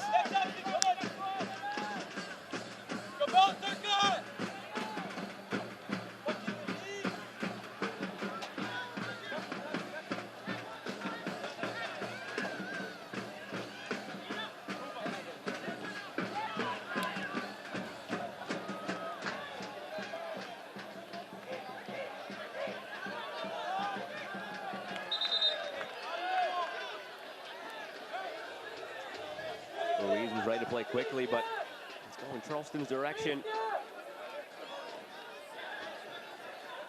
Ask Connor Casey about some of the decision-making, as we've talked throughout the night about possible auditions for next year. How much of the lineup decisions will be dictated by trying to win the game at hand, and how much of it is with an eye toward next year? And the answer was pretty simple. The evaluation for next year has been ongoing for quite some time. They know certain guys who will be here and others who might be on the cusp of earning a spot here. They've only maybe had their full team, he says, 2 or 3 games this season because of injuries, international duty, suspensions. And they have a couple more chances down the stretch here once the suspensions are lifted for the next game and the international players come back. They have a couple more cracks at getting their full 11 out there. And part of the evaluation process is winning. The ultimate goal is to win, and you want to see in these last 3 games if that group is capable of winning you games. So it's a little bit of both. I guess the overarching answer is it's an eye toward next year while also trying to win this year, because next year's decisions are made based on whether or not you can win this year and go hand in hand. Opportunity for some players tonight who might not have those opportunities come the next couple of games. When again, those 6 players who are possibly starters on any given night for Charleston return. 4 out tonight due to suspension, and a couple with international duty. Fidel Barajas, the bright young star, may also factor in once he gets back from youth national duty. He's only had 4 practices with Charleston. I think he could settle in the last couple of games. Here's Pinzon, lets it fly off the board and in! Continues to make a difference for RGV.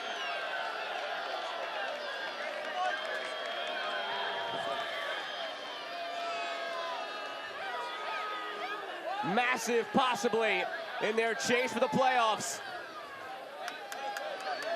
What was looking like maybe 1 point might now be 3.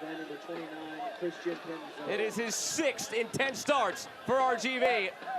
Don't tell Wilmer Cabrera that they scored. Stoic as ever on the sideline, but that is huge for the club. And in the second half, it's just been a bit sloppy for both sides. But look how quickly they turn their defensive duties into attacking opportunities. Ikaza out to Pinzon. And then look at this run from Fieldberg, pulling away the Charleston Battery defensive unit. Pinzon's quick to recognize this, put this on his right preferred foot, and it's a cracker, just kisses it off the top crossbar down into the back of the net. What a strike that is. This game has been calling for someone to produce a bit of magic. What about that? Pinzon, a special player, highlighted him in the open for a reason. 1-0 RGV in the 56th minute on the road. 24-year-old, great career at Cal State Fullerton.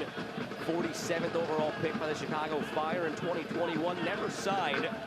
Joined Guadalajara's reserve team last June before just signing with RGV in early July. Of all the moves we saw in the midsummer around the league, can you think of one that's been more impactful? No. 10 games, 6 goals. You can't. And it's something like we talked about at halftime as well, Joan, in the beginning of the second half, how high they kept Fieldberg, how high they kept Ruiz and Pinzon, trying to catch this Charleston side on transition moments. It's a turnover in the middle of the field, quickly outlet, and then you go isolation 1v1. You have special players that are able to do that like to play together or can do it on themselves. And talk about a highlight reel goal. There's nothing that Farrell can do as he sees it hit the crossbar and end up in the back of the net. J.J. Williams at Phoenix might be able to push them into playoff contention. Never quite worked out. You look at Robbie Mertz in Pittsburgh. That one has paid dividends, and that team is going to be a force to be reckoned with in the playoffs in the Eastern Conference, and continue to go throughout the league. Again, it's hard to argue with 6 goals, 3 assists, so he's factored into 9 goals in now 10 starts for RGV since July 6th. And he's not done yet tonight. Corner on the way for RGV.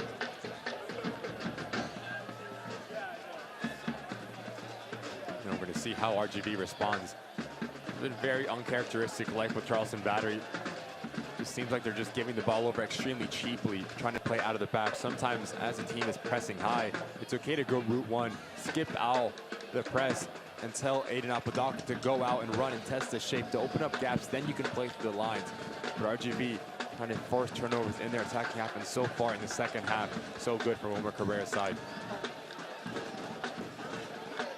Torres curls it toward the back post.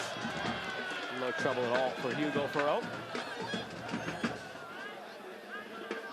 Still 1-1 between Tampa Bay and Birmingham, closing in on halftime. Louisville, Memphis scoreless a dozen minutes in. Only 2 other games in action tonight across USL Championship before a very busy and very important Saturday. Flanagan for Booth.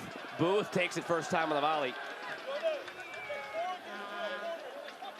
And Acquay in this back line for RGV needs to be extremely careful. Whether it's Perez, whether it's Booth. Coming in short, it's the second time that he stepped out of his back line and leaving a gap, whether it's behind him or in front of him. So you need to have that conversation, communication between him, Cabezas, and Torres. Maybe one of them drops in and shields that ball into the withdrawn number 10 for Charleston Battery, but it can't be a center back stepping out of his line. That's where you start to see the confusion and the trouble start to brew for RGV. If RGV can hold on to this one, you know what they will be doing tomorrow at 7 Eastern. Flipping on ESPN Plus, watching Miami host Monterey Bay. Monterey Bay, it's been a terrific second half for them. Could be a historic second half for them. It would be the largest, like, how's the way to phrase this? The largest deficit overcome, I guess, the hole they were in. Largest hole to have climbed out of to make the playoffs in USL Championship.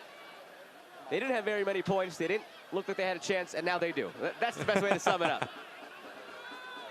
But they dropped 2 precious points in a 3-3 thriller against Phoenix the other night. And then have to go to the East Coast to take on Miami on a short week. One of the many games with significant playoff importance tomorrow. And it'll be like that now the rest of the way as Torres commits to foul. But a lot more yellow and black jerseys in the middle of the field than RGV. Flanagan, it's always tricky as he comes down trying to play with this ball with his upper body. Torres, there's no ill will there, trying to flick it over, but it is a foul with a high boot. Now we're gone, half hour remains at Patriots Point. RGV out to a 1-0 lead on the absolute worldie by Christian Pinzon in the 55th minute.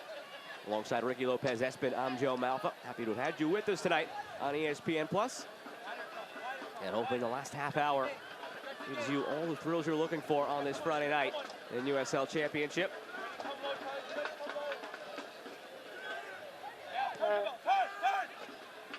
Perez turns into space.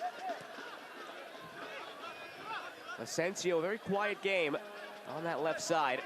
And we touched on it in the first half, just so much of the play on the other side through Flanagan on the Charleston end, and for RGV, so much of it has come on their left wing through Pinzon. Deflected cross of Asensio headed goalward. Not enough power on it from Booth, right into the hands of Derek. And now it's a matter of positioning, whether you're Fieldberg or Pinzon. You can't have you getting played out of the game that easy. Flanagan and Asensio, they're going to advance right between Ward and Ricketts in terms of line. So it's going to make the outside backs for RGV make a decision. Do they stay with Andrew Booth? Do they stay with Perez? Or do they go with Flanagan or Asensio? It's a game of cat and mouse now for the outside backs of RGV.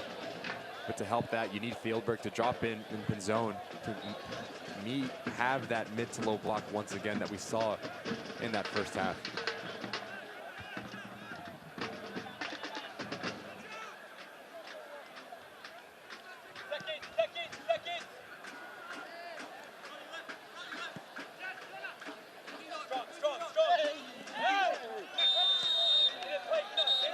Can't watch the match? Turn on Sirius XM FC 157, North America's only 24/7 source for engaging soccer talk, including USL All Access Tuesday nights at 7 Eastern. Plus, your live matches from the USL, MLS, English Premier League, and more, all on Sirius XM FC 157 and the XM app.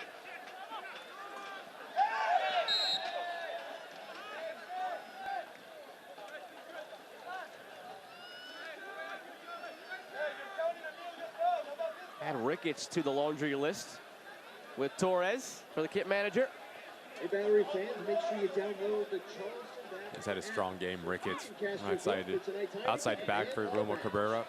Very good in his positioning, not getting drawn out of position. Once again, if you're the Charleston Battery and Dennis Sanchez, how can you get on the same page in that final third? It's been the key. Something that's been lacking 63 minutes into this game. Andrew Booth hasn't really got on the ball in the second half, neither has Perez. We have rarely said Apodaca's name, who is a striker. We need to get him in dangerous situations.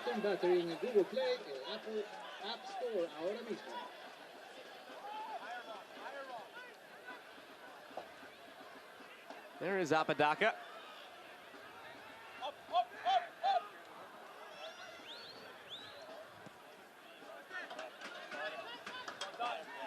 You can just see the gaps opening up now. About 10, 15 yards between lines, whether it's the midfield line or the back line for Charleston Battery, something that you need to be a bit tighter in. If you give time and space to Torres, to Pinzon and Fieldberg to drop in those half pockets, they're going to have a field there with all the real estate they have to operate.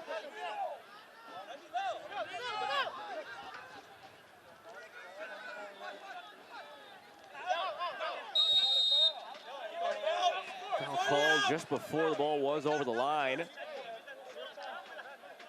Starting to see some frustration set in now for Charleston. On the one hand, you want to make sure you can keep your composure late in a game like this. On the other hand, you'd like to see that. Yeah. A team that's already eliminated from the postseason, now down 1-0. You could just not care, but the frustration is a sign that you still have your heart and soul in this 100%.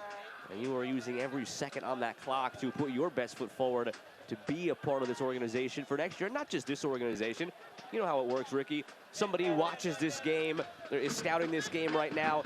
They bookmark in the back of their mind, oh, A.O. Flanagan looked really good. If, say, Monterey Bay is scouting this game, looking at RGV, and maybe he's a Monterey Bay player next year. And, you know, those are how things work. You always have to put your best foot forward, not knowing who's watching and when.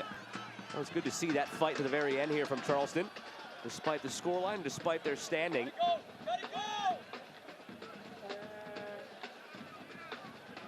I'll take it a step further. We've seen the recent amount of transfers to go overseas and to go into the MLS. You never know who's watching. USL is able to produce players at top leagues, not only in this country, but countries around the world. So if you're a player, you're looking at the inspiration of a Diego Luna going into RSL. Gallegos going overseas last year. Damas going overseas this year. It's always a showcase opportunity when you step over that white line. Well, no more of that at midnight. Roster freeze sets in. There you go. Well, you still got, what do we got? Well, on the East Coast, we've got 3 hours and 31 minutes. They count.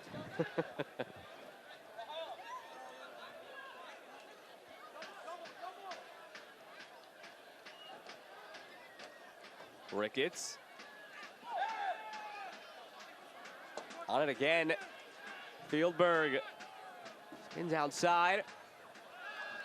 Cross wayward. I think he makes a wrong decision here, Fieldberg. He just plays this ball back into the path of Ricketts. Going to have a lot more space to operate in.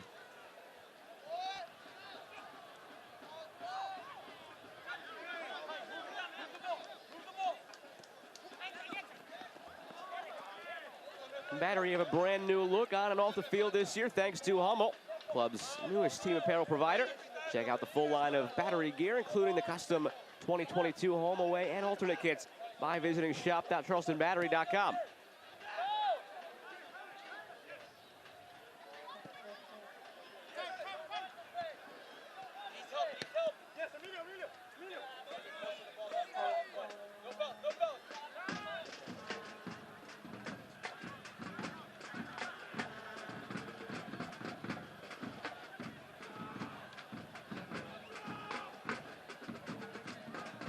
Dropped all the way back now to Derek.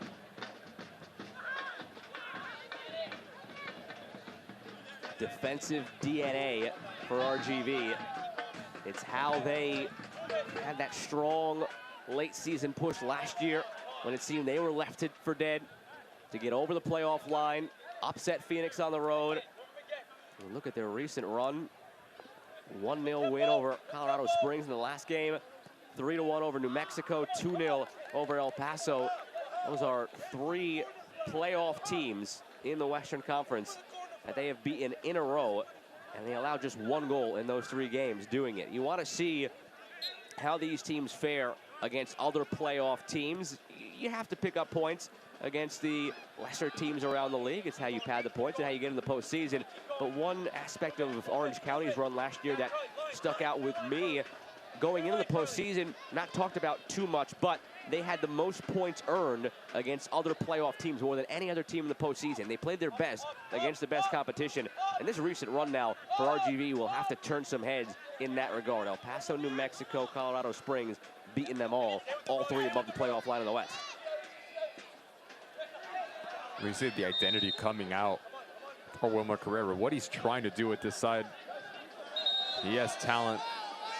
Yes, it hasn't been probably the most fluid in the attacking phase tonight, but to be able to grind out to win. Obviously, you have the travel day that you had last night, getting into Charleston early this morning. It doesn't always need to be pretty at this point in the season. All that matters is how many points you can pick up along the way. And it's going to be a character-building win if they're able to hold on, to come all the way across this country, dig down together and say, look, it wasn't our best style of football, wasn't our best 90 minutes, but we found a way to win. And that's the most important thing, especially at this point in the season. Crawford serves a free kick. Derek misjudges it, open goal saved off the line. First real chance for Charleston since the first minute. Now we're in the 70th. And Derek was bailed out on the back line by Ricky Ruiz. We talked about the quality service that Crawford has. If you're Derek, it's always difficult when you come off your line. When you come off your line, you need to make sure that you're getting a piece on this ball. He gets it all wrong, gets caught in no man's land. And Sheldon's looking at a goal. Give credit to Ricky Ruiz as he understands my keeper comes off the line. I'm going to be the last man. Last-ditch defending effort from the striker. That's the part of that should not get lost in the shuffle. That's not a center back, a left back, even a holding midfielder. That is your striker. About 80 yards away from where he typically is, making a save off the line with 20 to go in a crucial game.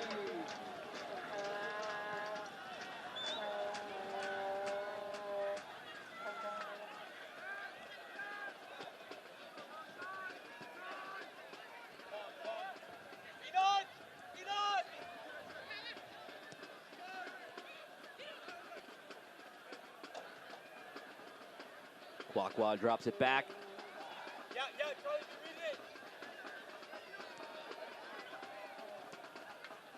Play through for Booth. Good hesitation to lead him into space, but then the first touch led him astray. But once again, it's Akwe just stepping off his line far too early. And it's a really good, clever movement from Booth to let this ball come across. And then it's Pimentel coming across the rotation to cover his center back pairing extremely well. But once again, just a discipline to stay in that back four, to not get drawn out. It's going to be massive for the rest of this match for RGV. RGV was a forgotten about team for a while, mostly because of the stretch they had from the end of June into mid-July. They went winless in 5 games from June 29th to July 23rd. Asensio with it on the left wing, drops it back as advantage is played. Still Asensio. In that span, they drew El Paso and New Mexico, and then lost to New Mexico, Vegas, and San Diego. All the while, they were held scoreless 3 times and scored just 2 goals in those 5 games. They turned it on after that.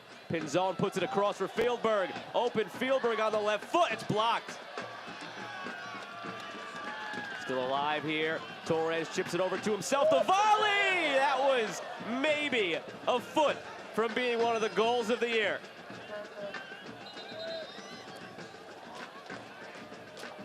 And you see how explosive RGV is, once again forcing a turnover. Look how quickly this ball comes across Pinzon. If you're Fieldberg, you have to hit this one time. You don't have the luxury to cut it back on your left-hand side. Then Torres just showing off a bit. Up and over Robbie Crawford. And I'll tell you what, does not miss by much. I think that ball's on target. It's in the back of the net, and it's 2-0 RGV. And again, it's a Charleston battery shooting themselves in the foot, trying to advance the ball through the middle third, leaving themselves extremely vulnerable, going back the other way.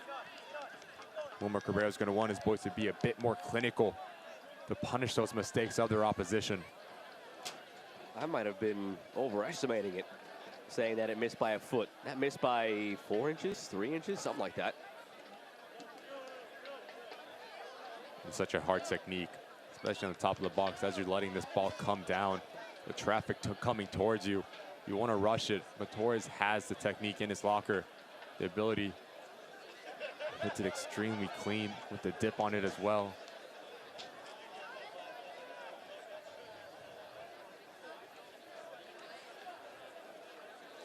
Battery fans, time to vote for tonight's Heineken Man of the Match. Head to the Charleston Battery app now to cast your vote before the 85th minute.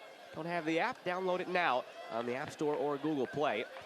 My pick so far would be A.O. Flanagan in the game he has had up and down the wing for the Battery. Going back to that opportunity for RGV, it's just the understanding to hit this first time from Pinzon. It's such a nightmare if you're a defensive unit while you're turned and facing towards your own goal to run back. Yes, you want to make a play on the ball, but how many times do we see a player trying to clear it, hits off, gets the wrong angle, ends up in the back of the net for an own goal? Just putting pressure, putting your opposition in really difficult situations is a massive key to success if you're an attacking unit, especially from RGV. Take one more look at that opportunity from Torres. Let's see how close it was. Oh, inches. When those come down, you don't need to hit it hard. You just need to get the right contact. As the ball's dropping, you swing your foot high to get that dip on it. It really puts a spin on the ball against a goalkeeper.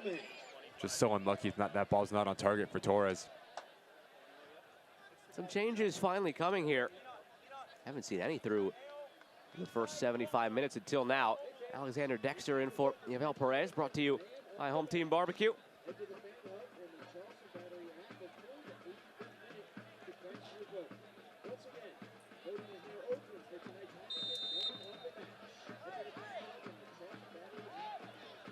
Well, after that difficult patch RGV had from late June into July, that's when they started turning things up. A 1-1 draw against a playoff team in Sacramento. Top 4 seed they are. A 2-2 draw against the #1 overall seed on the road, mind you, San Antonio. 5-0 over Vegas. They lost to Phoenix. That was the only blip on the radar and they beat El Paso, beat New Mexico, beat Colorado Springs, and here they are. But now they might be in some danger here as Flanagan pushed his way through. Dealt with in the end.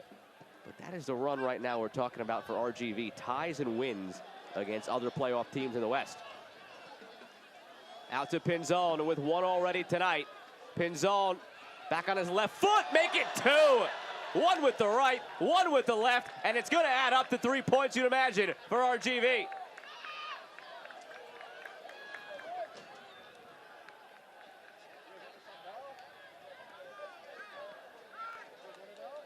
You need your big-time players to step up in big opportunities. What about getting a brace on the road? Good movement on the front end from Ricky Ruiz, getting in behind Preston Kilwin. But then it's not good enough for the Charleston Battery. The rotation is slow, whether it's Sheldon, whether it's Kilwin coming across. Kilwin did extremely well to stand up in zone, deny this first ball. But fortunate enough for the striker, he get the second bite of the apple and makes no mistake about it. Head down, laces through the ball, left foot, far post. Nothing Farouk can do to get his brace on the night.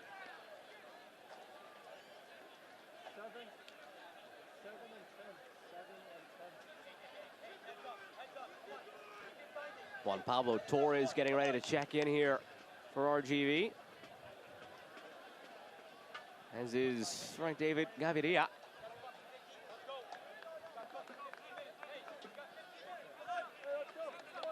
Jose Torres out for Gaviria.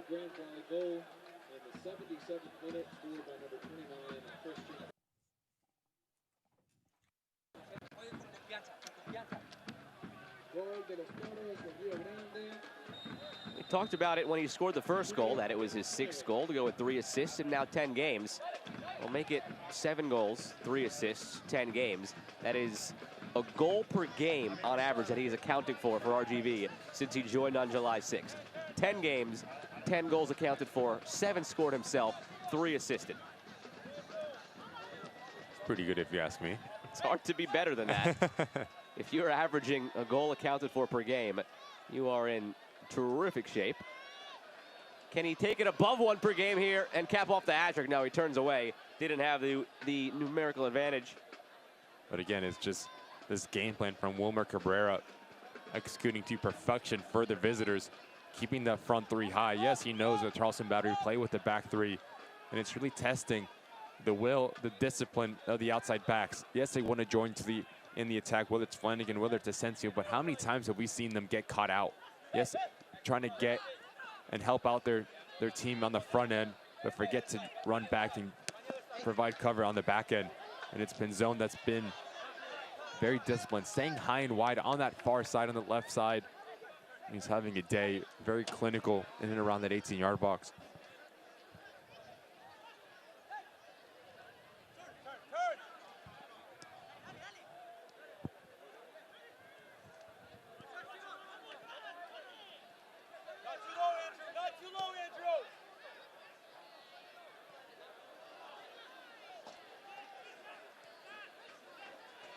Here's Pinzon now on the right side.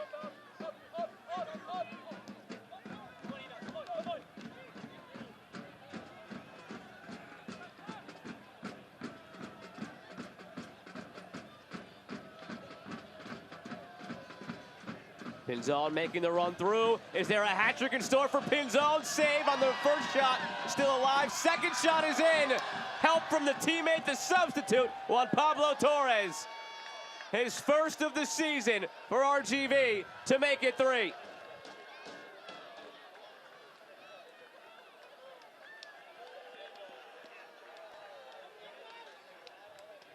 Always coaching, isn't he?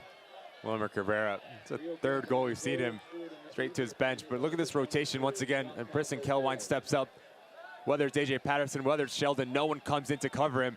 Pinzon opens up too early. Farrell, good time.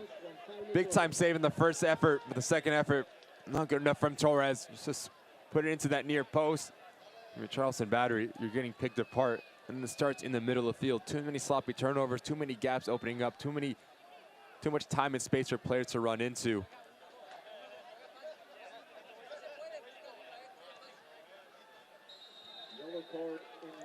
In the aftermath of that all, Robbie Crawford did pick up a yellow card, some housekeeping in the final 10 minutes here.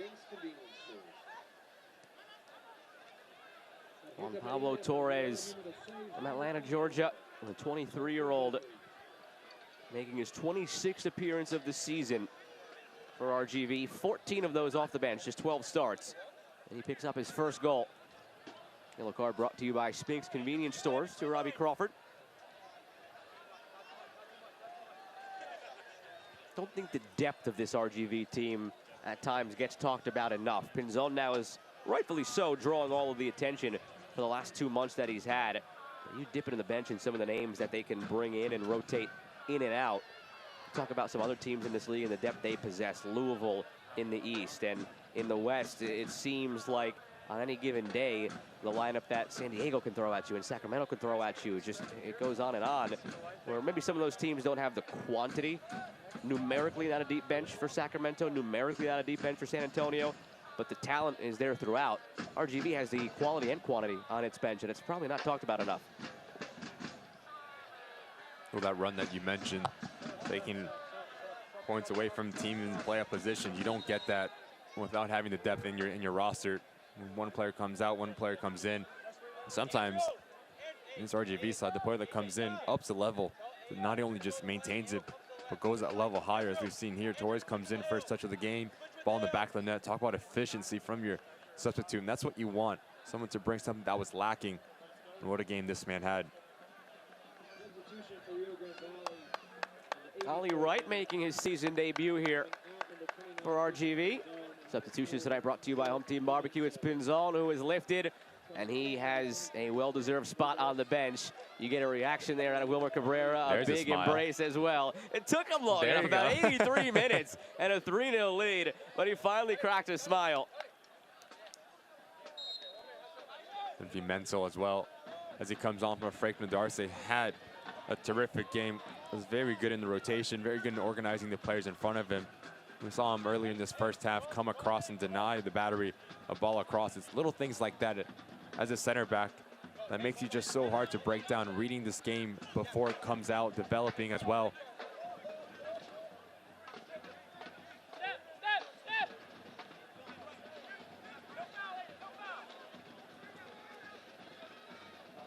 This is a tough one to digest tonight if you're Charleston, and maybe a difficult one to parse through, knowing what you were missing in terms of the injuries, suspensions, and of course the international duties, missing your head coach and one of your lead assistants, Connor Casey, Chris Duval, respectively, out on red cards as well. So it's a tough one to evaluate for the new president now announced this week in Lee Cohen. You just look at the goals that you've given up. It all comes in result of just giving the ball cheaply away in the middle of the third, not having that proactive defensive shape to kill the transition moments, whether it's you kill it at its origin, you don't let that ball go out to the outlet, or you just foul the player going on 1v1. Those are little things that if you bring in a man like Lee Cohen that's going to be able to change things around. He's going to be like, look, this is how we want to play. These are the players that I want on this roster, as he knows his league so well. So it's going to be very interesting to see how this battery side does in the offseason and who they bring in.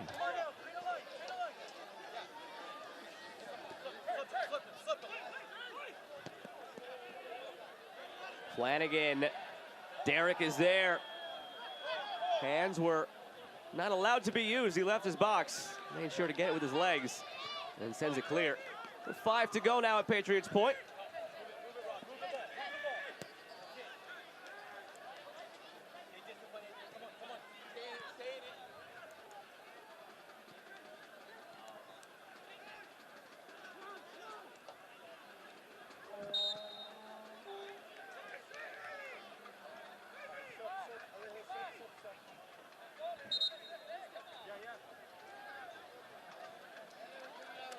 Another change in here now for RGV. Robert Coronado coming into the match. And that'll be all for Ricky Ruiz.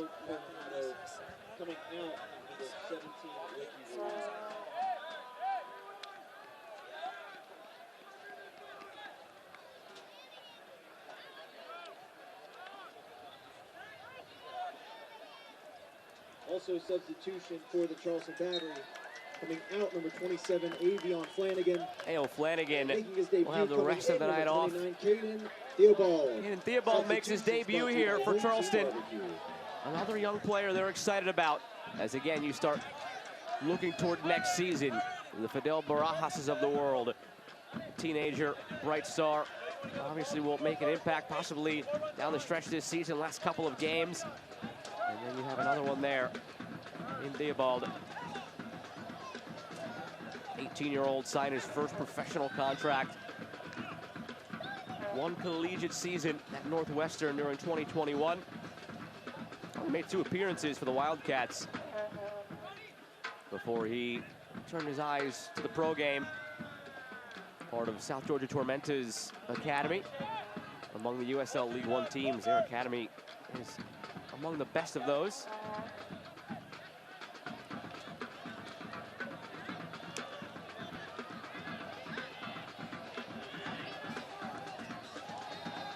A night like this, as good a time of any to get a player in for his first taste of USL Championship action.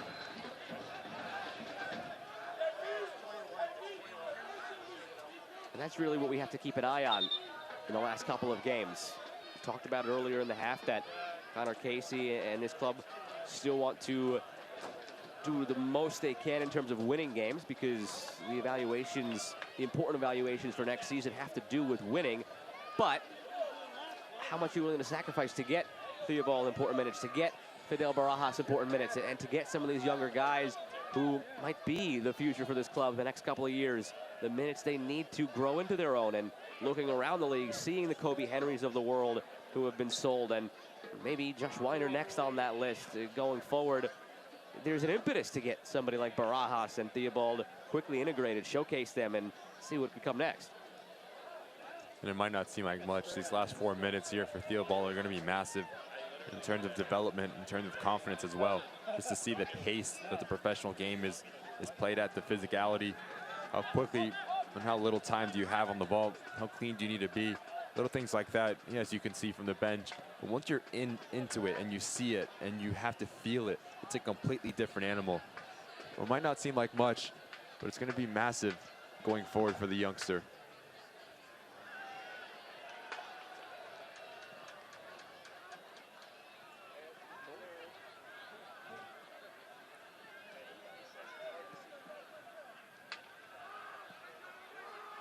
Coming in for A.O. Flanagan, looking at his final stats of the night, 40 touches. He had a shot on target, a key pass to his name, 80% passing accuracy. I'd like to know, going back to our conversation from the first half, his GPS numbers were up and down that right flank, lung-busting runs time after time. It seemed like he wasn't going to let up until he was pulled off of the field, which he was ultimately.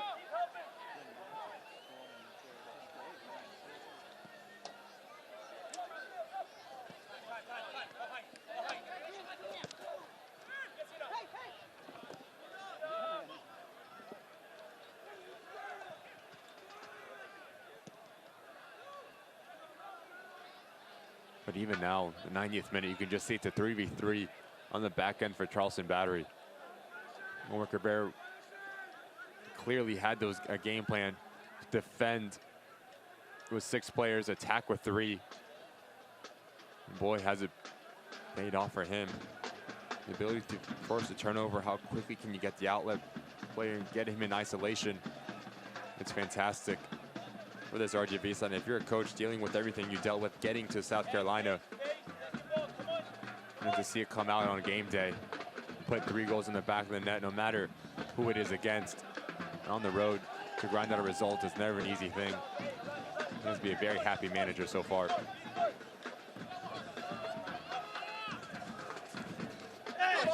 Well, despite some of the efforts from A.O. Flanagan in tonight's action, the fan vote from the Battery fans for tonight's man of the match, brought to you by Heineken, is Robbie Crawford. Another quietly strong performance in the midfield for him. Seemed to get to so many loose balls, had an opportunity in the first half from distance on a shot that ultimately was blocked. It was a huge reacquisition for them in the middle of the season. The 30-year-old now, again, a foundational piece, you'd think, and for the fans, you'd hope for this club going forward. Into stoppage time now. 4 minutes tacked on. Brought to you by MUSC Health. He just gives you a sense of security in the middle of the field. Ball retention, passing accuracy, passing range, technique, all of the above. Modern day midfielder has the motor to do both sides of the ball extremely well. He's going to be a pillar going forward for this Battery side. Ali Wright into the area on his left foot. Wright cuts it back, looking for some support. And fans, as a reminder, it took RGV a little while to get into gear tonight. Christian Pinzon ushered that along.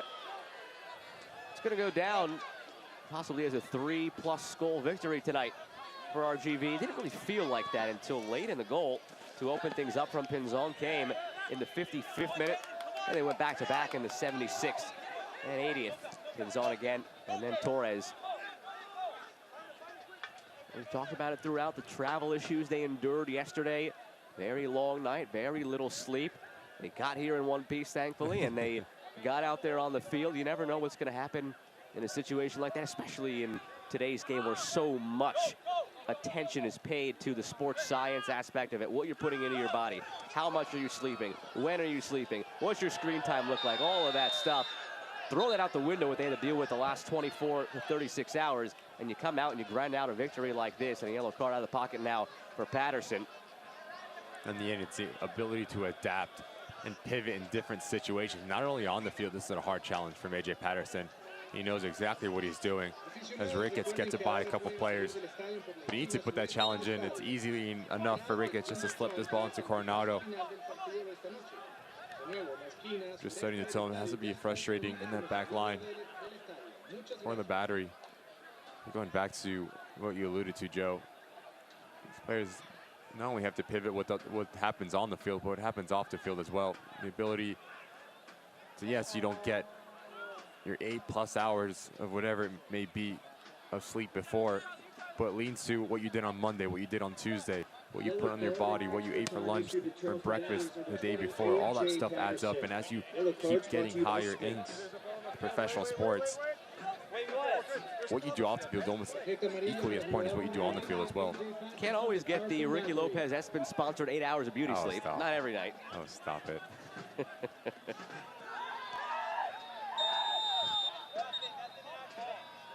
Torres down in the late stages here. That's the one thing you want to avoid in a game like this. Don't want to see anybody else go down injured, and this one is so close to its conclusion.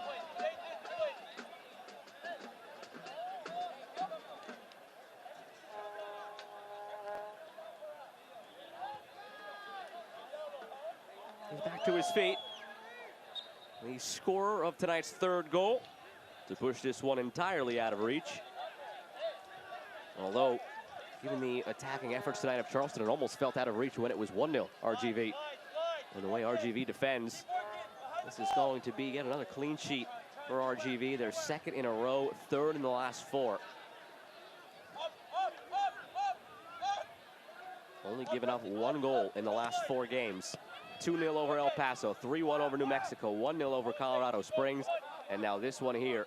The lone blip on the radar was at the end of August, a 2-1 loss on the road against Phoenix. Prior to that, you throw another clean sheet in there. It was 5-0 over Vegas on the road, and this one is final at Patriots Point. RGV, a hard-earned 3 points on the road, 3-0 over Charleston to solidify their spot in 7th place, a 3-point lead over the 8th place Oakland Roots. It's a very mature performance for the visitors from minute 1 to minute 94. Top class, a game plan executed to perfection from Wilmer Cabrera. Keeping those guys high was a critical decision in this match for Charleston Battery and Dennis Sanchez. He did extremely well to get to that final third, but once he got to that final third, everything was lacking. Wasn't on the same page, too many sloppy turnovers. In the end, it shot you in your foot, and that man right there, how clinical is he inside that 18-yard box? And outside the 18-yard box with the first goal. He started things off in the 55th minute, and it was all good from there for RGV. A 3-0 victory over the Charleston Battery. Final score brought to you by Wicked Weed Brewing. We're back in just a few moments to wrap this one up. A massive 3 points on 3 goals for RGV.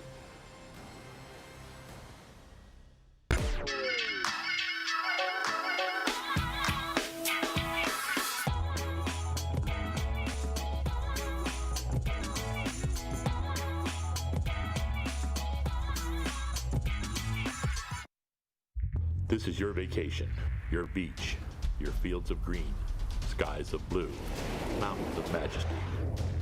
You're an athlete. You're obsessed. You're in love. You're in pain. Spirit drained, in agony, fighting gravity. Because you made a commitment to yourself and others to work on your game, build your frame in blazing heat, exhausted and beat. You're not alone. You're supported, pushed, tested, tried, true, broken, fixed, and put back on track to do it all again. Your road is long. An open highway completely secluded, jammed with traffic, horns blaring, sirens screaming, speed limit, near misses, head-on collisions, body shops, rest stops, so many tolls to pay. Your destination isn't a place, it's a record, a dance, a feeling. Hands in the air, stands on their feet, joy all around. Because when you refuse to yield, your spirit is revealed. You are an athlete. MUSC Health, Sports Medicine.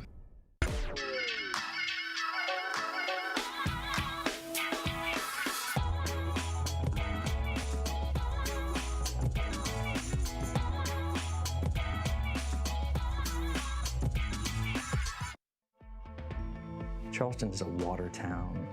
Being on the water is part of the lifestyle here. Whether you're fishing or boating, you've got so many family-friendly activities. There are so many spots to go, from beaches to the marsh.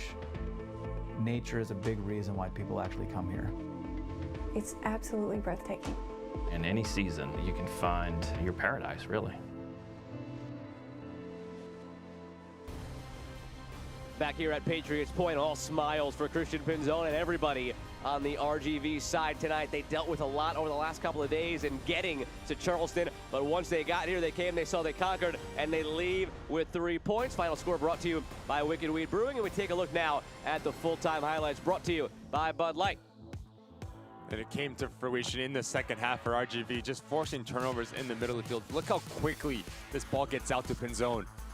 Ikaza has the vision just to put this out to the left-hand side. Good run from Fieldberg to drag out the Charleston Battery back line, and there's no questions asked about that. 2 thumbs up from Omar Cabrera, 2 thumbs up from me, 2 thumbs up from everyone.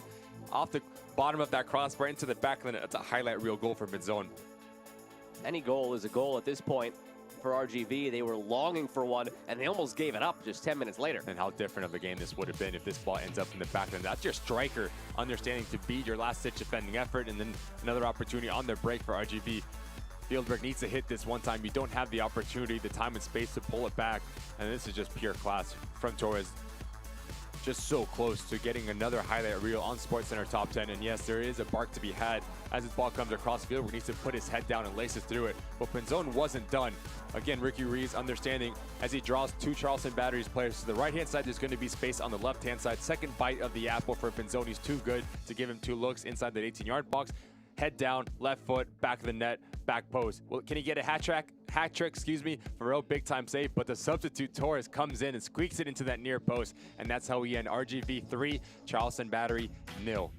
Look at the full-time stats powered by Breeze Airways and the Charleston International Airport. It doesn't even really tell the whole story. It felt way more one-sided than that. The scoreline tells the story, but 7 shots on target to only 6. Charleston outpossessed. Never at any moment tonight felt like that RGV in total control. Yeah, it just wasn't clicking for the home side. In the middle of the field, you were on the ball a bit more, but then as the second half came on, you gave the ball over far too easily, far too many times, and you got punished. The rotation in that back line was not good enough at any means.